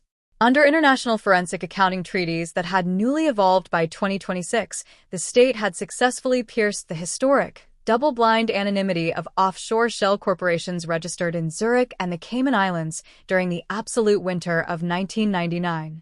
Analysts sat in focused silence as the data streams began to populate the room's high-definition projection monitors, converting a chaotic maze of ancient bank routings into a dawn-dap, rapid-fire timeline of ultimate desperation. The charts revealed that while Arthur Lindstrom was publicly weeping at his sister's funeral, his private, digital fingers were frantically shifting millions of dollars out of Clara's trust accounts to satisfy a terrifying network of underground, high-stakes sports gambling syndicates operating out of Macau and Las Vegas. The chief forensic accountant took the podium, his voice flat, analytical, and completely devoid of emotion as he walked the state prosecutors through the mathematical choreography of the murder motive. "Look at the absolute convergence of the dates," he stated, using a digital stylus to highlight a sharp, cascading drop in the Lindstrom corporate cash reserves during the final week of November 1999. Arthur wasn't just facing a minor cash flow crunch. He had systematically leveraged the family's primary real estate holdings as collateral to cover massive, unauthorized short positions on the international market. By December 14th, the margin calls were closing in like a physical vice. He needed exactly $12.5 million in liquid capital before the banking grid opened on December 15th, or the entire Lindstrom name would be exposed as a fraudulent house of cards. The only asset capable of generating that level of instant mitigation was Clara's independent, unencumbered trust fund, an asset she refused to sign over to him. The financial blueprints mapped perfectly over the handwritten entries of the housekeeper's hidden diary, creating an ironclad, multidimensional trap that left the defense table completely dead in the water. The data proved that on the afternoon of the murder, Clara had initiated a secure, outbound telephone call to the family's primary estate attorneys, requesting an emergency meeting for the following morning to formally strip Arthur of his executive power over her financial interests. The banality of the greed was sickening. Clara had been executed not by a mythical, shadow-dwelling society stalker, but by a modern corporate executive who viewed his sister as a line-item liability that needed to be permanently deleted from the ledger before the financial markets could open to expose his ruin. While the financial task force was locking down the absolute motive, a secondary, highly intense forensic offensive was unfolding inside the state police microtrace analysis laboratory. Technicians were systematically utilizing advanced laser-induced fluorescence imaging to examine the original 30-story mahogany doors and security keypads of the Gold Coast mansion, which had been permanently removed and preserved within climate-controlled storage facilities. At the turn of the millennium, primitive fingerprint powder had failed to detect any usable friction ridges on the polished surfaces, but the modern 2026 laser arrays managed to penetrate deep beneath the layers of historic cleaning waxes, isolating a microscopic sequence of low-density skin cell oils that mapped perfectly to Arthur Lindstrom's right index finger and palm. The physical data proved with absolute, clinical certainty that someone had manually bypassed the estate's state-of-the-art security grid from the interior servants' entrance at exactly 12:42 a.m. on the night of the murder. The security logs showed that the individual utilized a highly restricted, master override code that was only known to 3 living people: Clara, her deceased father, and Arthur. The defense's long-standing narrative that a highly sophisticated international cat burglar had scaled the limestone walls and bypassed the infrared sensors without a single alarm trigger was completely demolished by the physical reality of the internal system data. The shadow that moved through the dark hallways of the mansion that night didn't need to break in. He carried the key, he knew the code, and he moved with the absolute comfort of an owner who truly believed his status placed him completely above the reach of the law. Outside the heavy granite walls of the Cook County Courthouse, the public paralyzation had reached a magnitude that completely paralyzed the surrounding downtown grid, drawing thousands of media crews, true crime analysts, and ordinary citizens who felt a profound, personal shock at the unfolding revelation. The media landscape was a non-stop, 24-hour echo chamber of sensational headlines, but behind the flashing television screens sat a high-society community trying to reckon with a deep, systemic trauma. The realization that Arthur Lindstrom had spent 27 years serving as the highly publicized face of cold case charities, smiling for photographs with successive police chiefs while holding the keys to his sister's execution, completely incinerated the public's remaining trust in the elite institutions of the city. For Julian Vance, who stood as a permanent, unyielding anchor on the courthouse steps every single morning, the rapid-fire accumulation of forensic proof brought a profound wave of emotional vertigo but complete, unshakable resolve. He sat in the war room through the long night hours, his eyes fixed on the digital display of Clara's final, silent piano notes, realizing that the long journey which had initiated in the sub-zero darkness of December 1999 was drawing down to its definitive, judicial reckoning. The empty music room that had stood as a monument to forensic failure for nearly 3 decades was finally being illuminated by the blinding light of modern molecular and financial science, proving to a watching world that while a killer can use extreme wealth, political shields, and time to build an empire of lies, the truth possesses an elemental, crushing force that will eventually crack the foundation and demand absolute accountability in the light of day. The freezing Chicago wind howled through the canyons of LaSalle Street as the legal machinery of the state of Illinois prepared to mount its most devastating systemic assault against Arthur Lindstrom. It was now mid-2026, and the upcoming pretrial hearings had transformed the Cook County Criminal Courts building into a high-stakes fortress of media and state security. The prosecution team, flanked by digital analytics experts and elite homicide investigators, spent the midnight hours transforming Grand Jury Room 2 into a digital war theater. Behind them, massive high-definition monitors glowed with an absolute, dawn-dap, rapid-fire sequence of banking transcripts, microcellular maps, and molecular structural breakdowns that stripped away the last remaining illusions of the defendant's innocence. Arthur Lindstrom sat confined in a high-security holding block beneath the courthouse, his multi-billion-dollar legal team frantically scrambling to construct a constitutional defense against a mountain of truth that grew taller with every tick of the clock. The morning session initiated with a high-impact presentation by Dr. Marcus Thorne, a pioneer in the field of forensic digital engineering and spatial reconstruction. Dr. Thorne walked to the witness podium with a clinical, detached precision that instantly commanded the absolute attention of the presiding judge and the gathered legal correspondents. Behind him, the digital projection screens illuminated the darkened courtroom with a three-dimensional, pixel-perfect recreation of the Gold Coast mansion as it existed on December 14, 1999. The software systematically integrated historical weather data from the National Weather Service, the structural blueprints of the limestone estate, and the internal tracking data pulled from the mansion's primitive security mainframe. With a flat, commanding authority that left the defense table completely paralyzed, Dr. Thorne demonstrated the physical impossibility of Arthur Lindstrom's historical alibi. The defense had maintained for 27 years that Arthur was physically present at the Standard Country Club Gala across town during the critical 90-minute window when his sister was choked to death over her grand piano. But Dr. Thorne's spatial animation mapped out a chillingly precise alternative choreography. The program tracked the digital footprint of Arthur's corporate security transponder, which had been automatically logged by an automated tollway reader along Lakeshore Drive at exactly 12:14 a.m. on the night of the murder, a route that led directly away from the country club and straight toward the Gold Coast. The digital infrastructure of 1999 was primitive, but it was not non-existent, Dr. Thorne declared, his voice echoing clearly through the silent, packed gallery. The defendant operated under the assumption that because his name was scrubbed from the physical guest logs of the gala, his movements across the city were invisible. But the automated tollway network captured his vehicle's unique electronic signature heading north toward the mansion, and exactly 42 minutes later, the internal security logs of the Lindstrom estate documented a manual bypass of the basement servant's entrance using Arthur's private, master security pin. He did not need to force his way through the snow. He moved through the house with the absolute, undisputed access of an executioner who knew exactly which camera feeds to deactivate.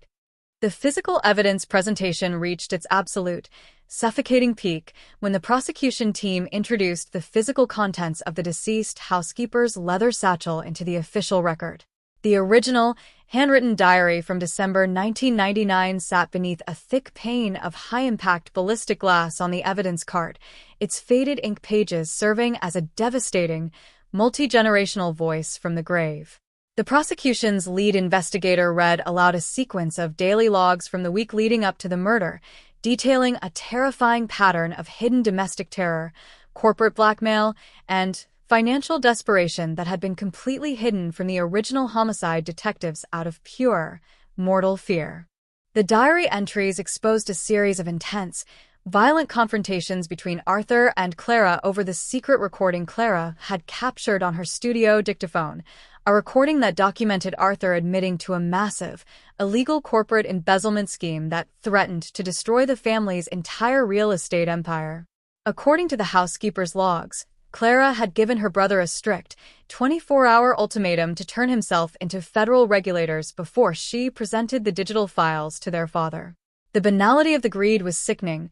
Clara had been choked to death not by an anonymous society stalker or a transient cat burglar, but by a modern corporate executive who viewed his own sister as an existential threat to his freedom and his multi-million-dollar inheritance. The weight of the technical data and physical testimony completely locked the legal vice around the defense, leaving Arthur Lindstrom's high-profile attorneys with absolutely no room to maneuver during their cross-examination phase.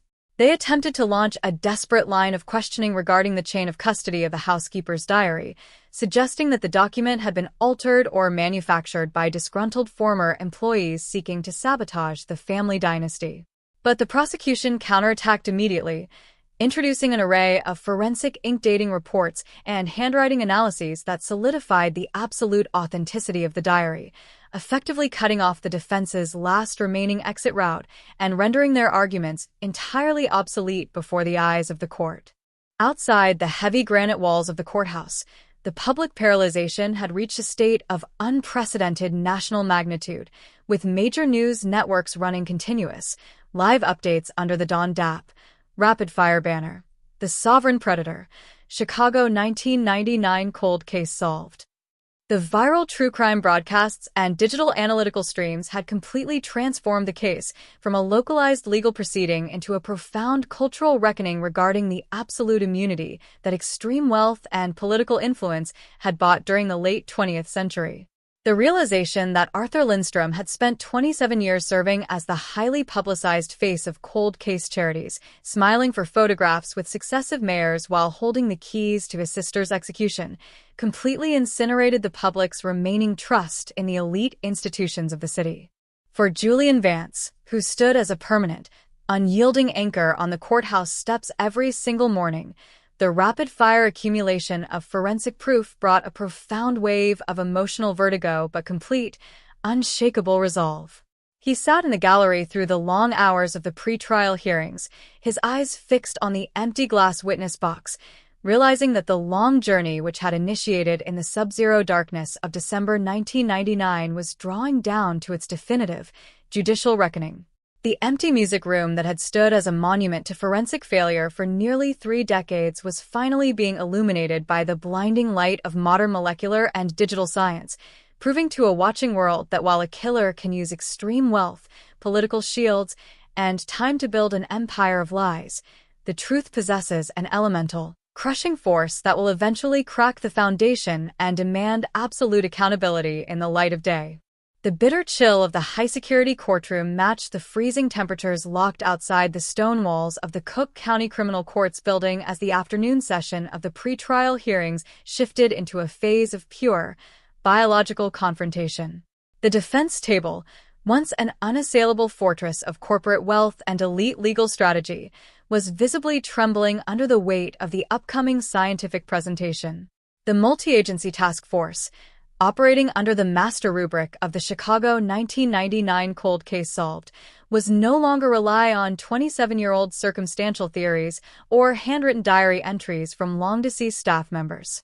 They were preparing to deliver the ultimate, definitive blow to Arthur Lindstrom's freedom through the absolute, clinical application of modern forensic genomics and cellular matrix reconstruction. The state's lead molecular geneticist, Dr. Catherine Vance, took the witness stand with a detached, clinical precision that instantly commanded the attention of the court. She carried a thick, white digital binder containing the comprehensive, multispectral DNA sequencing analysis pulled from the deep fibers of the preserved silk scarf Clara Lindstrom had worn on the night of her execution. Behind her, the massive digital projection screen illuminated the darkened room, displaying a highly detailed, 3-dimensional molecular map of the fabric's weave, overlaid with contrasting bands of bright crimson and electric blue light that mapped out the precise touchpoints of a violent physical struggle. With a flat, authoritative tone that cut through the defensive legal posture of the courtroom, Dr. Vance walked the court through the mathematical certainty of the modern MVAC wet vacuum extraction results. She demonstrated how the advanced system had bypassed the surface-level limitations of primitive late 90s forensic swabbing, penetrating deep into the internal core of the silk matrix to isolate 42 distinct, low-density skin cell clusters that had been permanently trapped for nearly 3 decades. The original investigators were limited by the tools of their era, searching only for visible blood or high-volume sweat markers, Dr. Vance stated, her voice echoing clearly through the silent gallery. But modern forensic genomics operates on a cellular level. What we are looking at on this screen is not a random environmental transfer or a trick of coincidental handling. This is an intense, localized sequence of epithelials left behind at the exact moment a high-intensity strangulation was carried out. The scientific presentation reached its absolute, suffocating peak when Dr. Vance activated the comparative genetic profile overlay, displaying the exact matching sequences of short tandem repeats and single nucleotide polymorphisms pulled from both the scarf and Arthur Lindstrom's modern reference sample. The digital bars locked into a flawless, mirroring alignment, destroying any remaining theoretical arguments the defense had prepared regarding potential laboratory contamination or familial DNA cross-reactivity.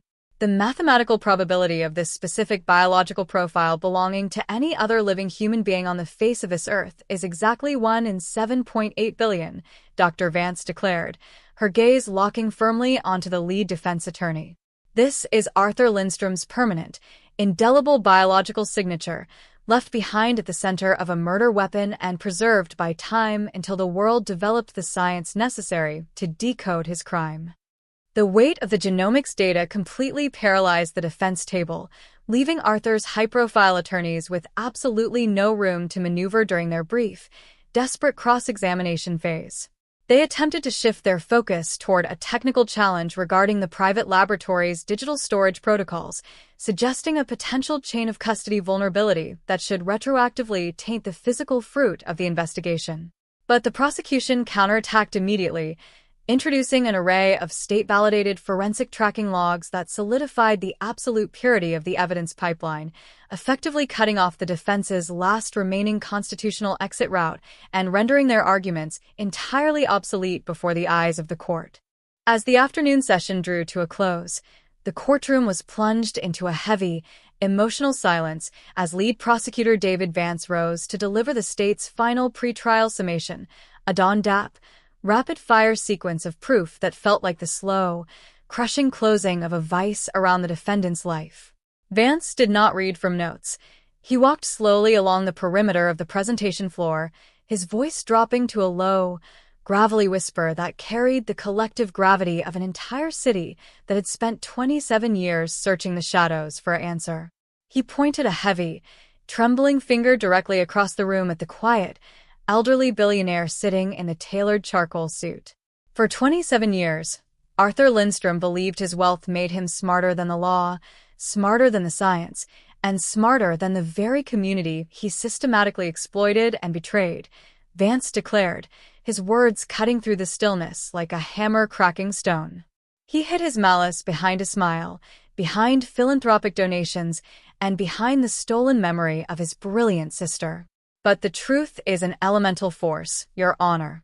It does not forget, it does not decay, and it does not stay buried forever beneath a fortress of privilege. The silk scarf is spoken, the ivory keys have been vindicated, and the ghosts of his past are standing right behind him demanding their final, absolute measure of justice. The defense team sat in a state of frozen, collective exhaustion as the judge retired to her chambers to draft the final trial orders, a visceral realization settling over the courtroom that the legal shield of the Lindstrom dynasty had been permanently shattered into nothingness. Outside the heavy granite walls of the courthouse, the permanent media encampment had swollen to an unprecedented, historic magnitude, a sea of flashing satellite lights, television cameras, and silent crowds of citizens who stood huddled together under a canopy of heavy winter coats, waiting for the final trial date that would permanently rewrite the history of modern American justice. Michael Vance stood prominently at the front of the gates, his face a mask of absolute, unyielding resolve, his eyes fixed firmly on the courthouse doors as the legal machinery of the state prepared to permanently lock away the monster who had spent a lifetime building an empire of luxury on the foundation of a silent execution in the dark. The dense, frozen atmosphere inside Grand Jury Room 2 of the Cook County Criminal Courts building remained completely unyielding as the pretrial hearings entered their second grueling week. Outside, the early summer Chicago rain of June 2026 pelted against the reinforced glass windows, but inside, the focus was trained entirely on a cold case from 1999 that was rapidly thawing under the relentless flame of modern forensic informatics. The defense table, which had initially projected an aura of unassailable corporate invincibility, now looked like a command center under a state of permanent siege. Arthur Lindstrom sat motionless in his customized high-back chair, his wrinkled hands clasped loosely in his lap, his aristocratic posture slowly compressing under the weight of an escalating, multi-layered digital and physical dragnet.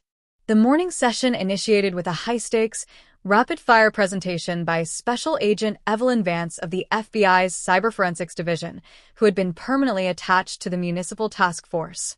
Agent Vance carried a secure, government encrypted solid-state drive containing the complete, restored digital architecture of the Lindstrom real estate conglomerate's internal server files from the final quarter of the 20th century. Behind her, the massive multi-panel presentation wall illuminated the darkened room, displaying a complex, interlocking network of red and white data streams that mapped out a hidden landscape of corporate espionage, systemic asset stripping, and catastrophic financial fraud. With a flat, authoritative precision that instantly severed any remaining theoretical arguments the defense had prepared, Agent Vance walked the court through the chronological anatomy of Arthur Lindstrom's desperation. She demonstrated how the defendant had systematically exploited his executive access to the family's primary commercial development funds to finance an aggressive, highly illicit offshore speculation scheme involving high-risk digital currency prototypes and unregulated maritime ports in Southeast Asia. When the international markets experienced a sharp, unpredicted correction in early December 1999, Arthur's entire financial structure collapsed like a house of cards, exposing him to an immediate, multi-million-dollar deficit that would have triggered an automatic federal investigation and permanent disinheritance by his father. The financial records we have recovered from the legacy servers do not show a routine corporate misstep, Agent Vance stated, her voice carrying a sharp, clinical resonance that cut through the legal murmurs of the gallery. They document a highly disciplined, desperate scramble for absolute survival. By Monday, December 13, 1999, the offshore banking syndicates had issued an absolute 24-hour ultimatum to liquidate his positions or face immediate exposure. The only liquid asset within the entire family portfolio that possessed the exact valuation necessary to stop the financial execution was Clara Lindstrom's independent, unencumbered musical trust fund. What the original investigators treated as a tragic, random assault by an anonymous society stalker was, in absolute reality, a highly calculated, cold-blooded corporate liquidation executed to preserve an inheritance. The digital presentation shifted from the macroeconomic fraud to the intimate, microforensic tracking of the family mansion's internal telecommunication networks on the night of the murder. Technicians had utilized advanced, multispectral signal reconstruction to isolate a sequence of deleted digital data packets from the estate's primitive late 90s private branch exchange telephone switchboard. The restored data logs revealed a terrifying, unrecorded detail. At exactly 11:14 p.m. on December 14th, less than 2 hours before her death, Clara Lindstrom had initiated an emergency, secure data transmission to her personal attorney's home office, attempting to route a digitized audio file containing an explicit recording of Arthur admitting to the corporate embezzlement. The discovery of this digital trace completely locked the vice around the defense, providing a devastating, mathematically precise timeline that mapped perfectly over the handwritten entries of the housekeeper's hidden diary. The data proved that Arthur's sudden return to the Gold Coast mansion from the country club gala was not a casual or coincidental movement. He had received an automated digital alert on his encrypted pager indicating that Clara was actively accessing the corporate mainframe from her private music studio. The banality of the corporate surveillance was stomach-turning. Clara had been hunted and executed by her own brother not because of a sudden burst of familial rage, but because she had successfully compiled the digital evidence required to destroy his life of luxury. To solidify this timeline beyond a shadow of a single scientific doubt, the prosecution team called senior trace analyst Dr. Liam Hayes to the witness stand. Dr. Hayes was responsible for the physical examination of the original digital dictaphone that had been recovered from a false bottom inside Clara's piano bench during the secondary task force sweep in early 2026. Under the high-powered magnification of a scanning electron microscope, Dr. Hayes displayed the internal circuit board of the recording device, pointing out a series of microscopic, high-intensity fracture lines along the primary magnetic recording head that indicated it had been violently forcibly extracted and crushed by a heavy mechanical object. Using advanced magnetic force microscopy, the trace unit had managed to read the residual, subsurface magnetic domains left behind on the fragmented internal tape particles that had survived the destruction. The audio reconstruction, though heavily distorted by decades of mechanical compression and physical decay, filled the silent courtroom with a low, gravelly, unmistakable voice that caused the color to completely drain from Arthur Lindstrom's face. The recording captured a brief, chaotic segment of the final confrontation inside the music studio. Arthur's voice, cold, sharp, and entirely devoid of his public philanthropic warmth, demanding the immediate surrender of the master data discs, followed by Clara's definitive, echoing refusal just seconds before the audio feed cut into static. The weight of the restored audio and digital tracking data completely paralyzed the defense table, reducing Arthur's high-priced legal team to a state of absolute silence as the afternoon session drew to its close. They attempted to launch a minor constitutional motion to suppress the magnetic microscopy results, claiming that the physical destruction of the tape rendered any modern digital extraction inherently speculative and unscientific. But the presiding judge denied the motion immediately from the bench, ruling that the science behind the subsurface magnetic reconstruction was fully validated under modern federal evidentiary standards, effectively sealing the historical record and leaving the defendant completely exposed to the upcoming jury selection phase. Outside the heavy granite walls of the Cook County Courthouse, the public paralyzation had reached a state of unprecedented national magnitude, with major news networks running continuous, live digital analytical streams under the Don Dapp, rapid-fire banner. The Digital Trap, Chicago 1999 Cold Case Closed. The viral true crime broadcasts and continuous live feeds had completely transformed the case from a localized legal proceeding into a profound cultural reckoning regarding the absolute immunity that extreme wealth and political influence had bought during the late 20th century. The realization that Arthur Lindstrom had spent 27 years serving as the highly publicized face of cold case charities, smiling for photographs with successive mayors while holding the key to his sister's execution, completely incinerated the public's remaining trust in the elite institutions of the city. For Julian Vance, who stood as a permanent, unyielding anchor on the courthouse steps every single morning, the rapid-fire accumulation of forensic proof brought a profound wave of emotional vertigo but complete, unshakable resolve. He sat in the front row of the gallery through the long, grueling hours of the technical presentations, his eyes fixed firmly on the empty space behind the defense table, realizing that the long journey which had initiated in the sub-zero darkness of December 1999 was drawing down to its definitive, historical conclusion.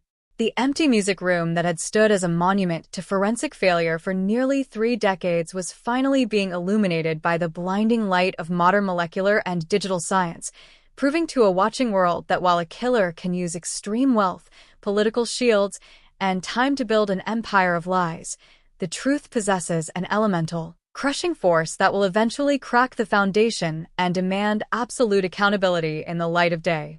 The gears of modern justice were grinding forward without a single pause, preparing to hand the file over to 12 citizens who would determine the final, permanent fate of Chicago's most sophisticated aristocratic predator.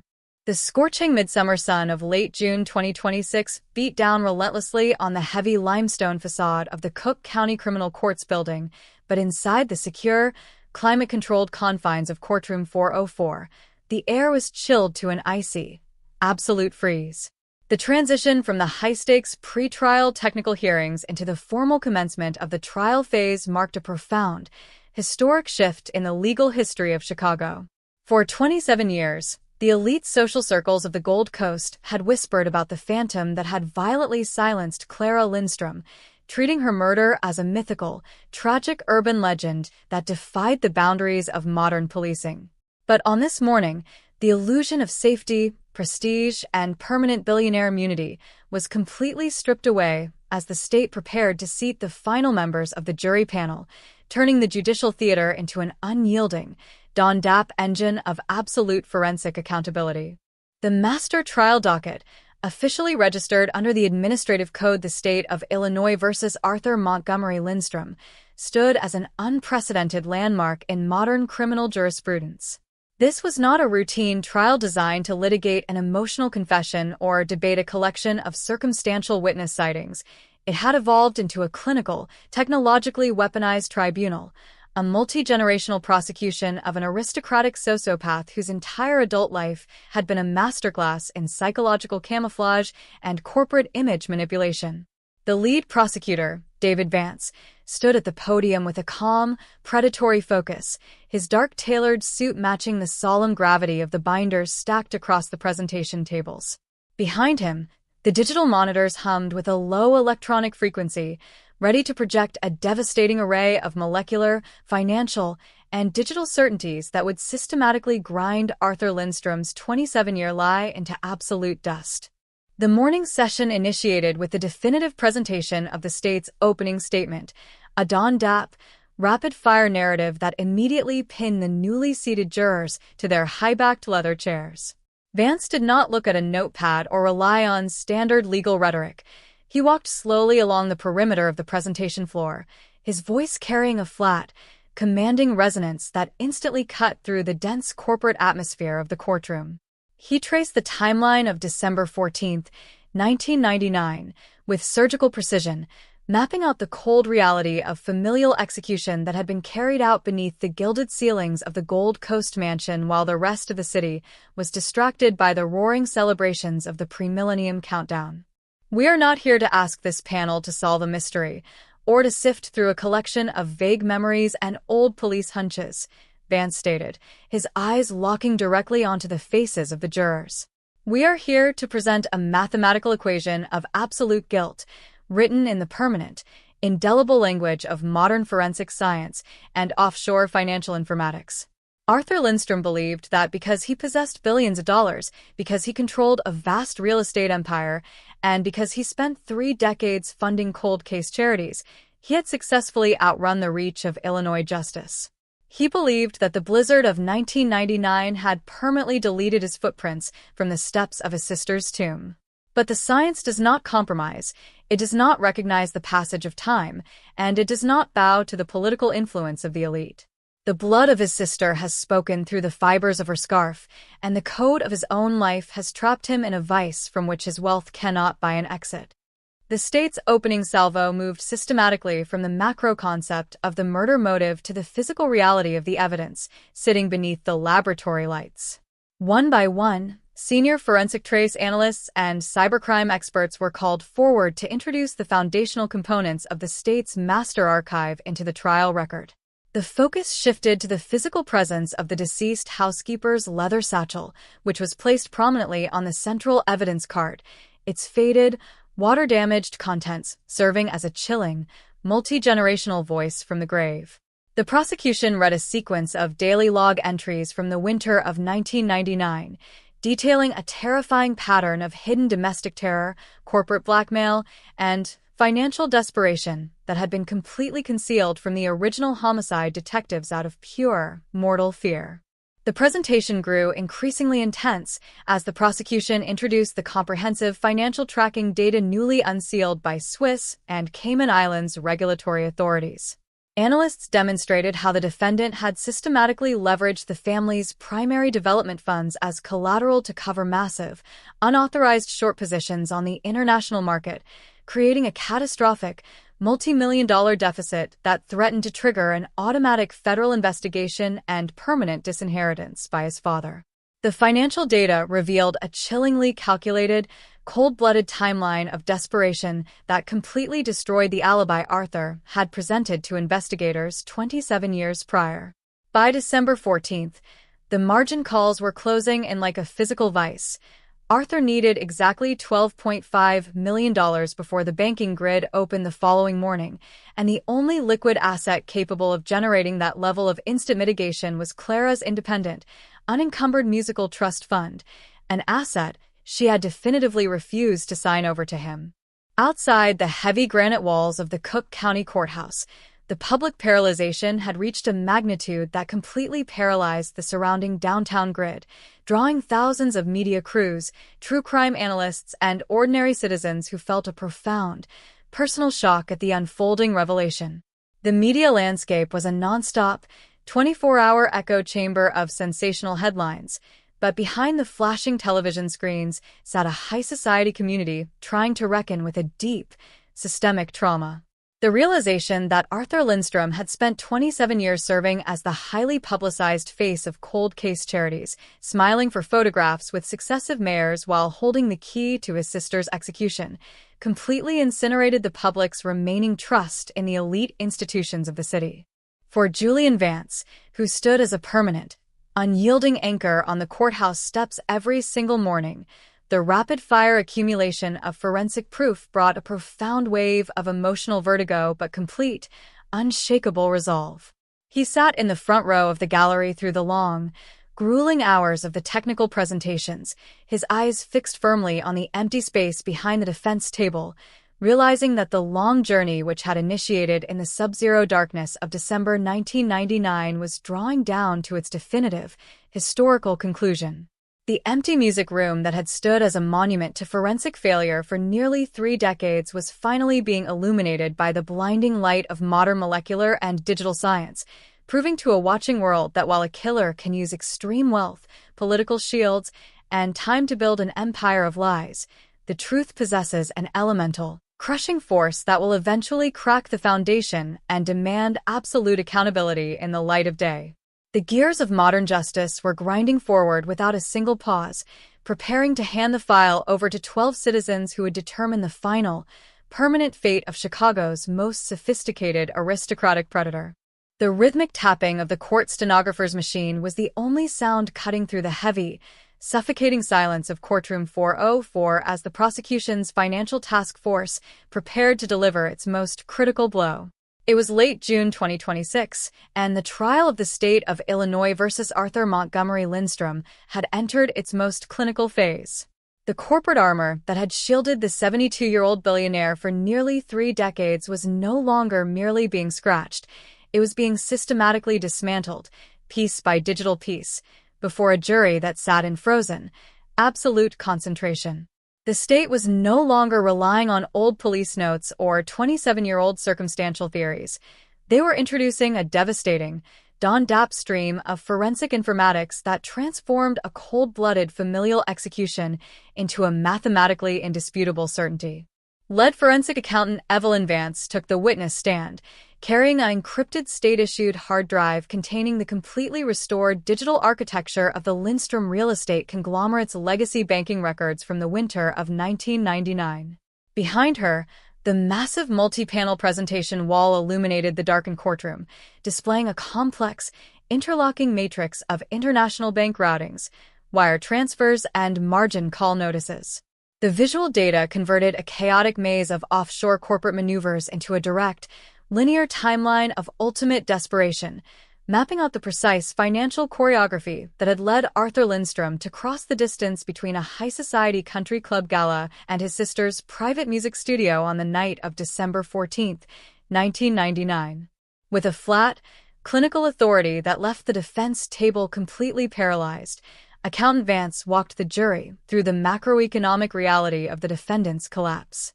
She demonstrated how Arthur had systematically leveraged the family's core commercial holdings as secret collateral to fund an aggressive, highly illicit offshore speculation loop involving unregulated maritime ports in Southeast Asia. When the international markets experienced a sharp, unpredicted contraction in early December 1999, Arthur's entire financial empire collapsed like a house of cards, exposing him to an immediate $12.5 million deficit that would have triggered an automatic federal fraud investigation and permanent disinheritance by his tyrannical father the very next morning. The financial records we have recovered from the Zurich and Cayman Islands legacy servers do not document a routine corporate misstep or a simple cash flow crunch, Accountant Vance stated, her voice carrying a sharp, clinical resonance that cut through the legal murmurs of the gallery. They document a highly disciplined, desperate scramble for absolute survival. By the afternoon of December 14th, the margin calls were closing in like a physical vice. The defendant had less than 12 hours to secure the liquidation of a multi-million-dollar asset before the banking grid opened on December 15th. The only unencumbered asset within the entire family portfolio that possessed that exact valuation was Clara Lindstrom's independent musical trust fund, an asset she had definitively and repeatedly refused to sign over to him. The financial blueprints mapped perfectly over the handwritten entries of the housekeeper's hidden diary, creating an ironclad, multi-dimensional trap that completely eliminated the defense's ability to launch a plausible counter-narrative. The data proved that at exactly 4:12 p.m. on the afternoon of the murder, Clara had initiated a secure, recorded telephone call to the family's primary estate attorneys, requesting an emergency board meeting for the following morning to formally strip Arthur of his executive power over her financial interests and expose his fraud to their father. The banality of the greed was stomach-turning. Clara had been hunted and choked to death over her grand piano not because of a sudden burst of sibling rage, but by a modern corporate executive who viewed his own sister as a liability that needed to be permanently deleted from the ledger to preserve his lifestyle of stolen luxury. The presentation grew increasingly intense as the prosecution shifted its focus from the macroeconomic motive to the micro-trace physical evidence that had been pulled from the crime scene itself. A senior trace analyst took the stand, displaying a series of high-resolution digital scans that utilized advanced laser-induced fluorescence imaging to examine the original 30-story mahogany doors and security keypads of the Gold Coast mansion. At the turn of the millennium, primitive fingerprint powder had utterly failed to detect any usable friction ridges on the polished surfaces, but the modern 2026 laser arrays managed to penetrate deep beneath the layers of historic cleaning waxes, isolating a microscopic sequence of low-density skin cell oils that mapped perfectly to Arthur Lindstrom's right index finger and palm. The physical data proved with absolute, clinical certainty that someone had manually bypassed the estate's state-of-the-art security grid from the interior servants' entrance at exactly 12:42 a.m. on the night of the murder. The security logs showed that the individual utilized a highly restricted, master override code that was only known to 3 living people: Clara, her deceased father, and Arthur. The defense's long-standing narrative that a highly sophisticated international cat burglar had scaled the limestone walls and bypassed the infrared sensors without a single alarm trigger was completely demolished by the physical reality of the internal system data. The shadow that moved through the dark hallways of the mansion that night didn't need to break in. He carried the key, he knew the code, and he moved with the absolute comfort of an owner who truly believed his status placed him completely above the reach of the law.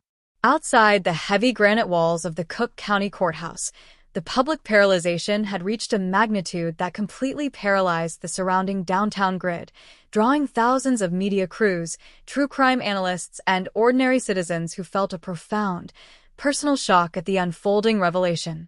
The media landscape was a nonstop, 24-hour echo chamber of sensational headlines, but behind the flashing television screens sat a high society community trying to reckon with a deep, systemic trauma. The realization that Arthur Lindstrom had spent 27 years serving as the highly publicized face of cold case charities, smiling for photographs with successive mayors while holding the key to his sister's execution, completely incinerated the public's remaining trust in the elite institutions of the city. For Julian Vance, who stood as a permanent, unyielding anchor on the courthouse steps every single morning, the rapid-fire accumulation of forensic proof brought a profound wave of emotional vertigo but complete, unshakable resolve. He sat in the front row of the gallery through the long, grueling hours of the technical presentations, his eyes fixed firmly on the empty space behind the defense table, realizing that the long journey which had initiated in the sub-zero darkness of December 1999 was drawing down to its definitive, historical conclusion. The empty music room that had stood as a monument to forensic failure for nearly 3 decades was finally being illuminated by the blinding light of modern molecular and digital science, proving to a watching world that while a killer can use extreme wealth, political shields, and time to build an empire of lies, the truth possesses an elemental, crushing force that will eventually crack the foundation and demand absolute accountability in the light of day. The gears of modern justice were grinding forward without a single pause, preparing to hand the file over to 12 citizens who would determine the final, permanent fate of Chicago's most sophisticated aristocratic predator. The sterile, high-voltage hum of the court's digital display network seemed to grow louder as Courtroom 404 descended into its most technically ruthless phase of testimony. It was the afternoon of June 28, 2026, and the trial of the state of Illinois versus Arthur Montgomery Lindstrom had stripped away the last remaining layers of high society pretense, leaving only the cold, unyielding mechanics of modern molecular biology to dictate the final narrative of the 1999 Gold Coast execution. The defense team, which had spent nearly 3 decades relying on an ironclad wall of political influence, expensive public relations management, and primitive forensic limitations, sat in absolute, frozen isolation as the prosecution called its pinnacle scientific witness to the stand. Dr. Catherine Vance, the director of molecular genomics at the Illinois State Forensic Institute, stepped up to the witness podium with a slow, deliberate precision that signaled the absolute end of speculative legal maneuvering. She carried a single, heavily encrypted digital ledger containing the multispectral DNA sequencing matrices that had been pulled directly from the preserved fabric of the silk scarf found wrapped around Clara Lindstrom's throat. Behind her, the massive digital projection screens flickered to life, displaying a high-definition, 3-dimensional topological map of the scarf's silk fibers. The display was overlaid with a DAP, rapid-fire sequence of high-contrast genetic bar graphs, casting a pale, clinical blue light across the pale, drawn faces of the 12 jurors. With a flat, commanding authority that left the defense table completely paralyzed, Dr. Vance initiated her breakdown of the modern MVAC wet vacuum recovery process. She detailed how the specialized forensic apparatus had utilized a pressurized, sterile solution to penetrate deep beneath the surface layers of the silk matrix, dislodging ancient, trapped epithelial skin cells that traditional cotton swabs had completely failed to capture at the turn of the millennium. The digital map systematically traced 42 separate, low-density cellular clusters that had been embedded into the porous weave of the fabric during the intense, violent friction of a high-intensity strangulation. The original forensic teams in December 1999 were looking for visible biological fluids, blood, heavy saliva, or high-volume sweat stains, which were completely absent from this pristine crime scene, Dr. Vance declared, her voice carrying a sharp, clinical resonance that cut through the stifling courtroom air like a scalpel. But modern molecular forensics does not require a visible stain to establish an absolute physical connection. What we have successfully extracted from the deep weave of this scarf is the permanent, microscopic cellular residue of the killer's hands. When an individual applies the immense physical force required to fracture a human hyoid bone and extinguish a life, their skin cells are violently sheared off and ground into the fabric matrix, effectively creating an indelible, biological blueprint of the assault. The scientific presentation reached its absolute, suffocating peak when Dr. Vance activated the comparative genomic profile overlay on the central projection screens. The digital monitors displayed a side-by-side alignment of the short tandem repeat configurations and single nucleotide polymorphisms pulled from the scarf fibers alongside the modern, legally mandated reference profile obtained from Arthur Lindstrom following his arrest. One by one, the 24 distinct genetic markers locked into a flawless, mirroring alignment, destroying any remaining theoretical arguments the defense had prepared regarding potential environmental contamination, historical laboratory mishandling, or random familial DNA cross-reactivity. The mathematical reality of this scientific match is absolute and entirely unassailable, Dr. Vance stated, turning her gaze directly toward the jury box. The probability of this specific genetic profile belonging to any other living human being on the face of this planet is exactly 1 in 7.8 billion. This data does not present a statistical suggestion or a vague circumstantial association. It is a definitive, molecular identification. The microscopic cells trapped within this murder weapon for 27 years belong to the defendant, Arthur Lindstrom, proving with mathematical certainty that his hands were the ultimate instrument of his sister's destruction. The sheer weight of the genomic mapping completely paralyzed the defense table, reducing Arthur's high-priced legal architects to a state of absolute, visible defeat. Their pre-planned cross-examination strategy, which had relied on trying to aggressively confuse the jury with technical jargon and procedural obfuscation, was instantly rendered entirely obsolete by the unyielding precision of the molecular math. When given the opportunity to question the witness, the lead defense attorney could only offer a few brief, halting queries regarding the exact temperature controls of the evidence archive, which Dr. Vance effortlessly dismantled by producing a complete, digitally verified log of the climate-controlled storage vault spanning back to January 2000. Outside the heavy granite architecture of the Cook County Courthouse, the public paralyzation had reached a state of unprecedented national magnitude, with major news networks running continuous, live digital analytical streams under the Dawn DAP banner. The molecular execution, Arthur Lindstrom's genetic code trapped. The viral true crime broadcasts and continuous investigative specials had completely transformed the case from a localized legal proceeding into a profound cultural reckoning regarding corporate security protocols and the historical immunity that extreme wealth had bought during the late 20th century. The realization that a systematic killer had navigated the highest echelons of Chicago society for 4 decades, building an empire of public philanthropy on the foundation of a cold-blooded familial execution, completely incinerated the public's remaining trust in the elite institutions of the city. For Julian Vance, who sat silently in the front row of the gallery, his face a mask of absolute physical exhaustion but complete, unshakable peace, the relentless Dawn DAP delivery of forensic proof brought a profound wave of emotional release that transcended the clinical parameters of a legal victory.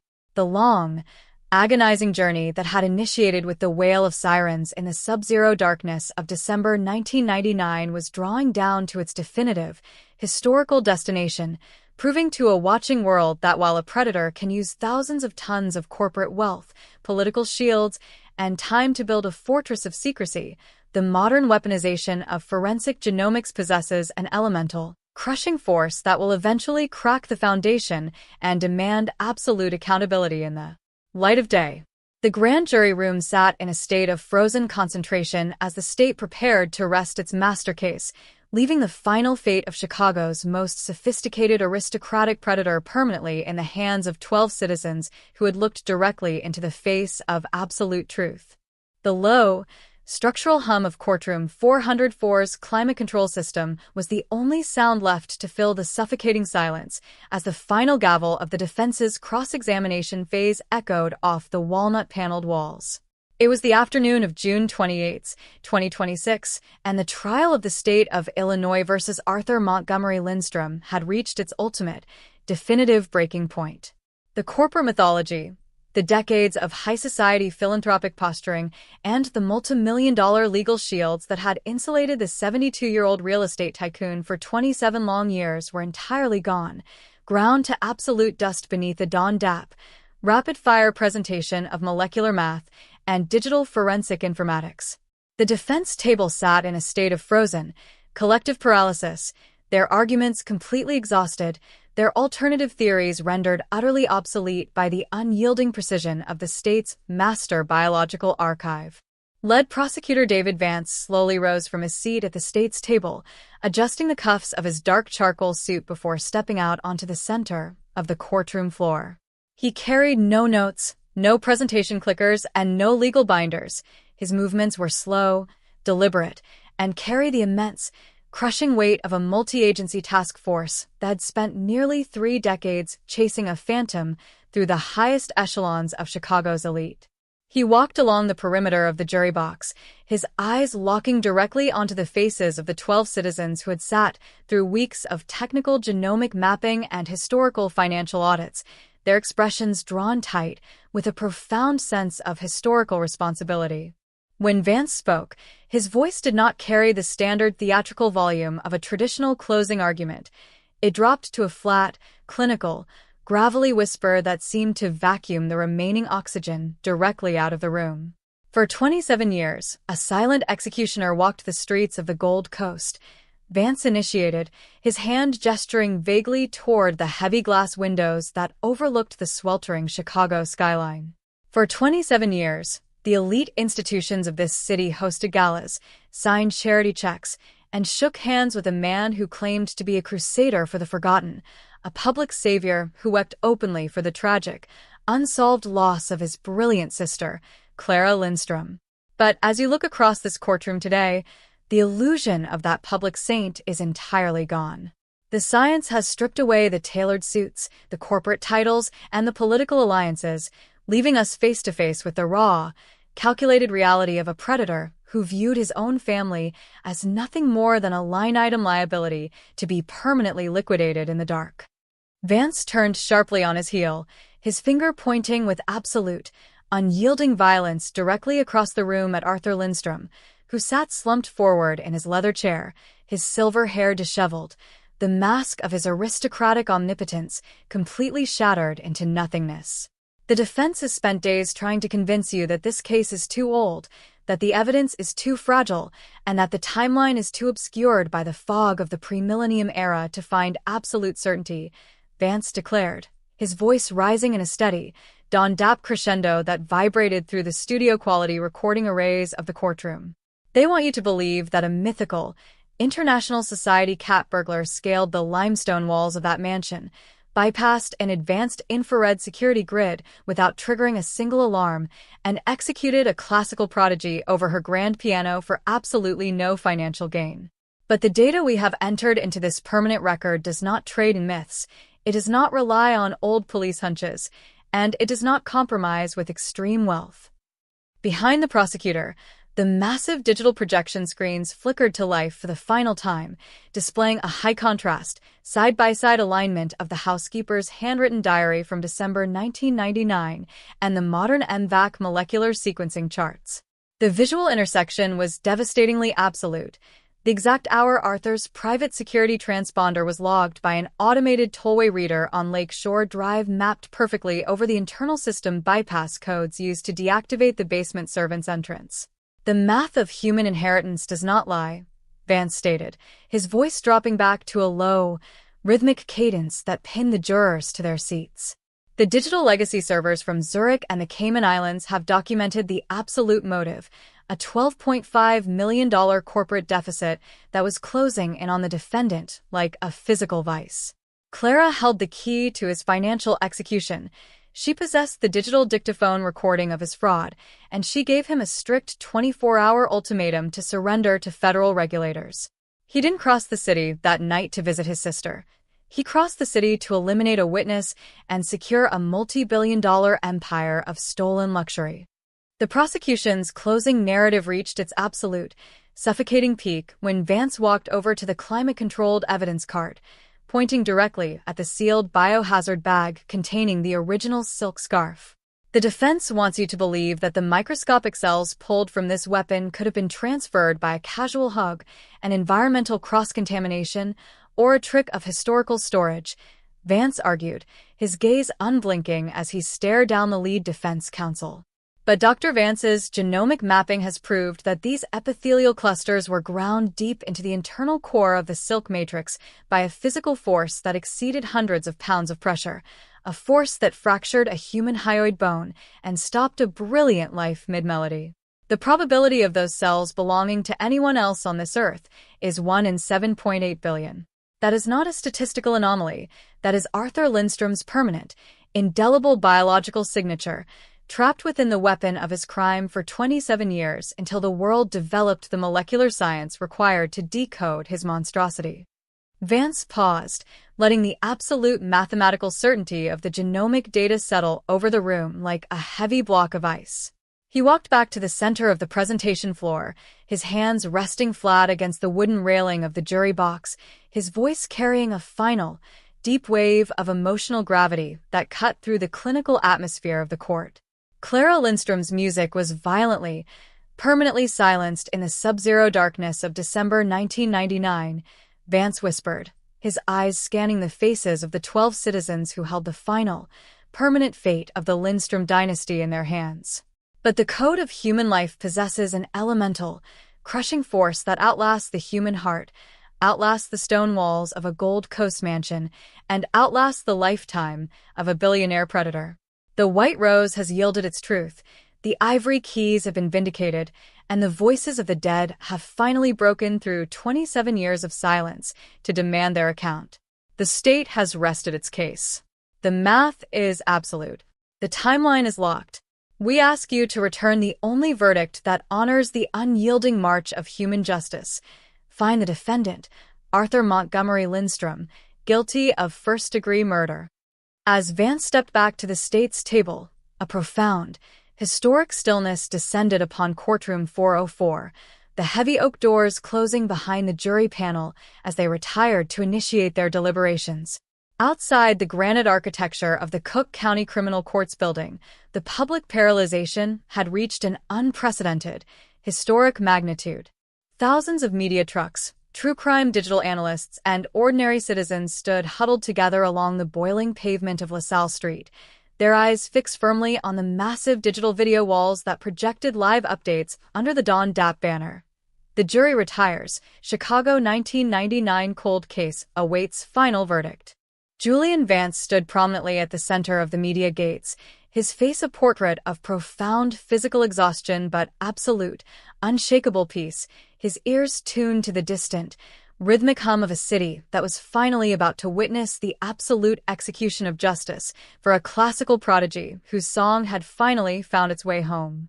The oppressive summer heat of late June 2026 seemed to vanish entirely inside the packed, stone-cold gallery of courtroom 404, replaced by an absolute, electric stillness that signaled the final, historic convergence of a 27-year judicial hunt. The clock on the mahogany wall ticked with a heavy, mechanical cadence, each second driving a deeper wedge into the collapsing legacy of the Lindstrom dynasty. For 3 agonizing weeks, the multi-agency task force operating under the banner of Operation Millennium Reckoning had delivered a Don Dapp, nonstop barrage of genomic certainty, cyberforensic server restorations, and indisputable trace informatics. Now, the heavy oak doors leading to the jury deliberation chambers slowly clicked open, and the 12 citizens who held the final, unassailable truth of Chicago's most notorious cold case walked back into the room with pale, solemn faces and unblinking eyes.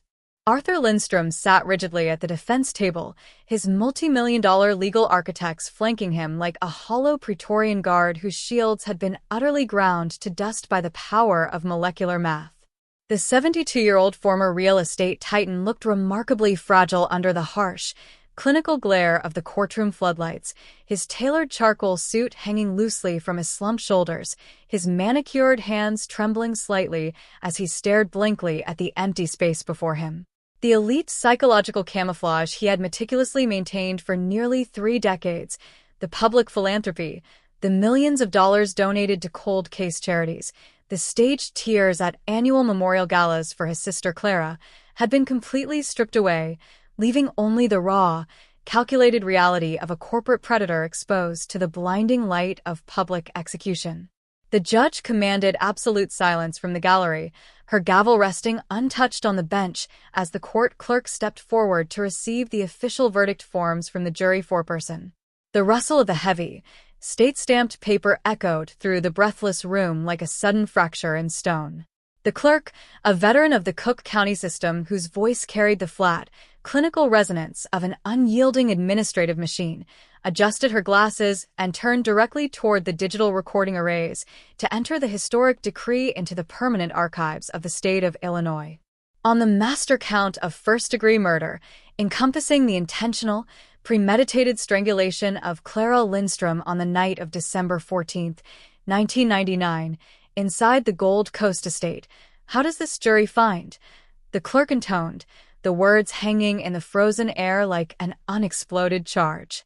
The foreperson, a high school statistics teacher who had listened to every hour of Dr. Catherine Vance's genomic mapping data with focused intensity, looked directly across the floor, his eyes locking onto the defendant with absolute, chilling finality. We, the jury, find the defendant, Arthur Montgomery Lindstrom, guilty of first-degree murder. A sharp, collective gasp rippled through the front rows of the gallery, instantly cut short by the immediate, imposing presence of state court officers who surrounded the defense table. Arthur Lindstrom did not scream, he did not weep, and he did not launch into a frantic denial. He simply closed his eyes, a low, defeated sigh escaping his lips as 27 years of stolen luxury, corporate dominance, and calculated deception collapsed into absolute nothingness.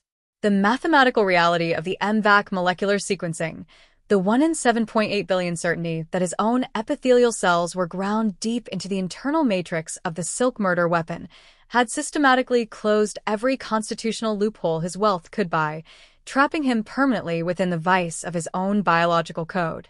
Outside the heavy granite architecture of the courthouse, the public paralyzation erupted into a state of unprecedented national frenzy as the live video feeds transmitted the verdict to millions of waiting screens under the Don Dap rapid-fire banner. Guilty. Chicago 1999 cold case solved. Family crusader sentenced to life. The viral true crime broadcasts and digital analytical streams that had tracked the trial like an urban thriller achieved their ultimate, historic peak, transforming the case from a localized legal victory into a sweeping cultural validation for cold case victims across the world. The realization that extreme wealth, political shields, and time possessed absolutely no defensive power when modern science weaponized the truth against a monster's past shattered the historical illusions of the city's elite, sending shockwaves through the corporate boardrooms of the Gold Coast. For Julian Vance, who had sat silently in the front row of the gallery since the first gavel fell, the delivery of the guilty verdict brought a profound, overwhelming wave of emotional release that seemed to lift a generational weight off his chest. The frantic, obsessive decades he had spent as an independent investigative journalist, tracking tollway transponder layouts, analyzing deleted corporate server packets, and documenting the family's hidden financial ruins, had finally reached their definitive destination. He looked down at the small, framed photograph of Clara he held tightly in his palm, her brilliant smile frozen in the classic elegance of 1999, realizing that her music had finally broken through thousands of tons of societal indifference and billionaire obstruction to claim its final, absolute measure of justice. As the state guard stepped forward to clamp heavy steel handcuffs around Arthur Lindstrom's wrists, stripping away the final remnants of his aristocratic authority, lead prosecutor David Vance turned to his team with a look of quiet, exhausted triumph. The legal ledger for the Gold Coast execution was completely clear. The housekeeper's hidden diary had been vindicated from the grave, and the ivory keys of the grand piano that had stood as a silent monument to forensic failure for nearly 3 decades were finally washed clean of a brother's malice. The long shadow of 1999 was officially, permanently dispelled from the streets of Chicago, leaving behind an enduring, chilling lesson for the modern world. You can build an empire on a secret.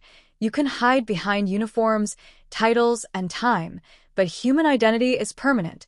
The code of life does not decay, and the truth will eventually shatter the foundation to demand absolute accountability in the light of day.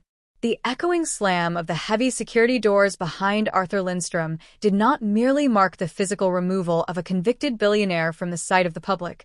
It signaled the permanent, systemic collapse of an entire era of high society secrecy.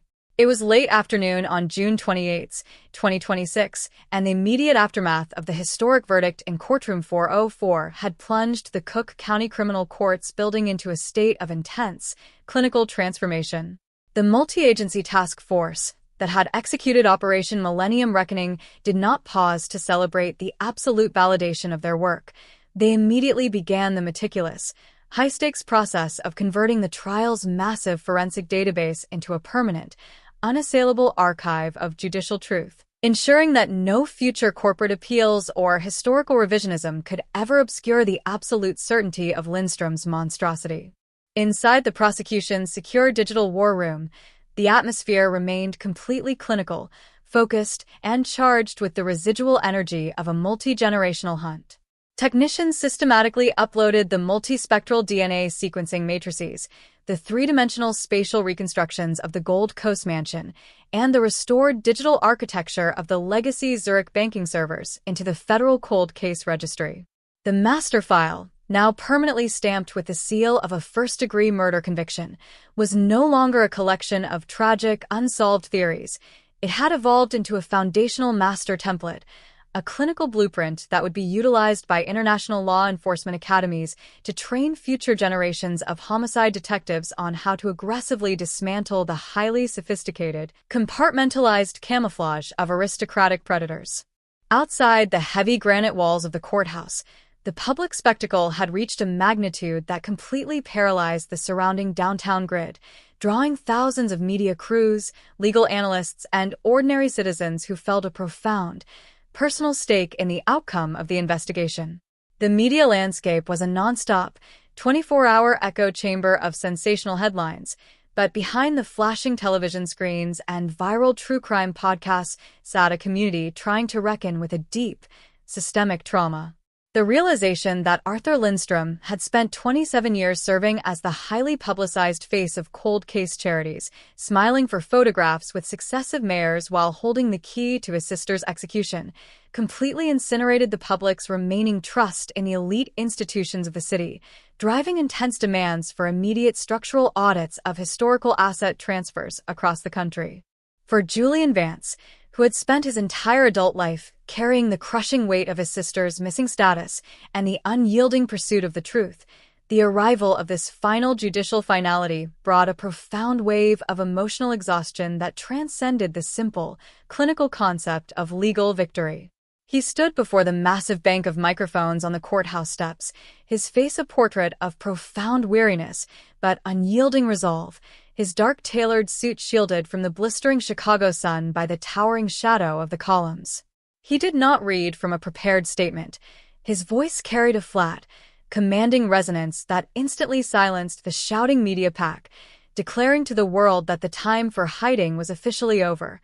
The monster who had spent a lifetime building an empire of luxury on the foundation of a silent execution in the dark was finally brought into the light, and the code of Clara Lindstrom had finally found its way home. The long-term systemic ripples of the conviction began to aggressively reshape the legal and financial landscapes of the state of Illinois as the summer weeks advanced. Under the newly established Lindstrom Forensic Accountability Act, passed by the state legislature in direct response to the structural failures exposed during the trial, the legal protections historically afforded to multi-generational trust funds and private estate corporations were permanently altered. The groundbreaking statute mandated that any asset protection vehicle could be instantly pierced by the state if advanced molecular or digital tracing established probable cause that the funds were actively utilized to conceal, facilitate, or profit from a violent criminal enterprise. The law effectively weaponized the financial informatics developed during Operation Millennium Reckoning, ensuring that future corporate operators could no longer use the complexity of offshore shell companies to insulate their personal crimes from the reach of forensic science. Simultaneously, the physical geometry of the Gold Coast mansion where Clara's voice had been violently silenced underwent a profound, symbolic purification. Under a court-ordered asset forfeiture decree, the historic three-story brownstone estate was stripped from the Lindstrom corporate portfolio and turned over to an independent municipal foundation dedicated to preserving the legacy of classical music prodigies and funding modern forensic genomics research. The Silent Music Studio, which had sat embedded within the limestone fortress for 27 years as a sealed monument to familial betrayal, was systematically dismantled by structural engineers, its original mahogany doors and piano components transferred to the State Forensic Museum to serve as an enduring, physical lesson on the absolute persistence of microtrace biological material. Inside the behavioral analysis units of the Federal Bureau of Investigation, the complete psychological profile of Arthur Lindstrom was formally integrated into the advanced training curricula for future criminal profilers, forcing a total retirement of the primitive, disorganized transient theories that had dominated 20th century investigative models. Specialized seminars systematically dissected how Lindstrom had successfully weaponized the ordinary, mundane routines of corporate philanthropy and cold case advocacy to build an unassailable shield of public trust. The case study proved with absolute, mathematical precision that the most dangerous predators do not operate from the margins of society. They live within the very core of its elite institutions, utilizing the banality of high society connections and massive charitable donations to completely blind local authorities to their predatory history. As the gold and amber light of a late summer evening slowly settled over the expansive, modern skyline of Chicago, painting the concrete overpasses and glistening waters of Lake Michigan in deep hues of violet, the long, terrifying phantom of the 1999 cold case was officially, permanently erased from the public path. The soil of the city was clean, the legal books were sealed, the phantoms of the iron box had been brought home, and the 6 young women whose voices had broken through the stone across decades of Texas and Illinois history were finally, definitively resting in the light. The baseline of human life had won its multi-generational war against the silence, proving to a watching world that time, wealth, and thousands of tons of structural deception possess absolutely no shielding power when modern forensic science decides to weaponize the truth against a killer's ghost.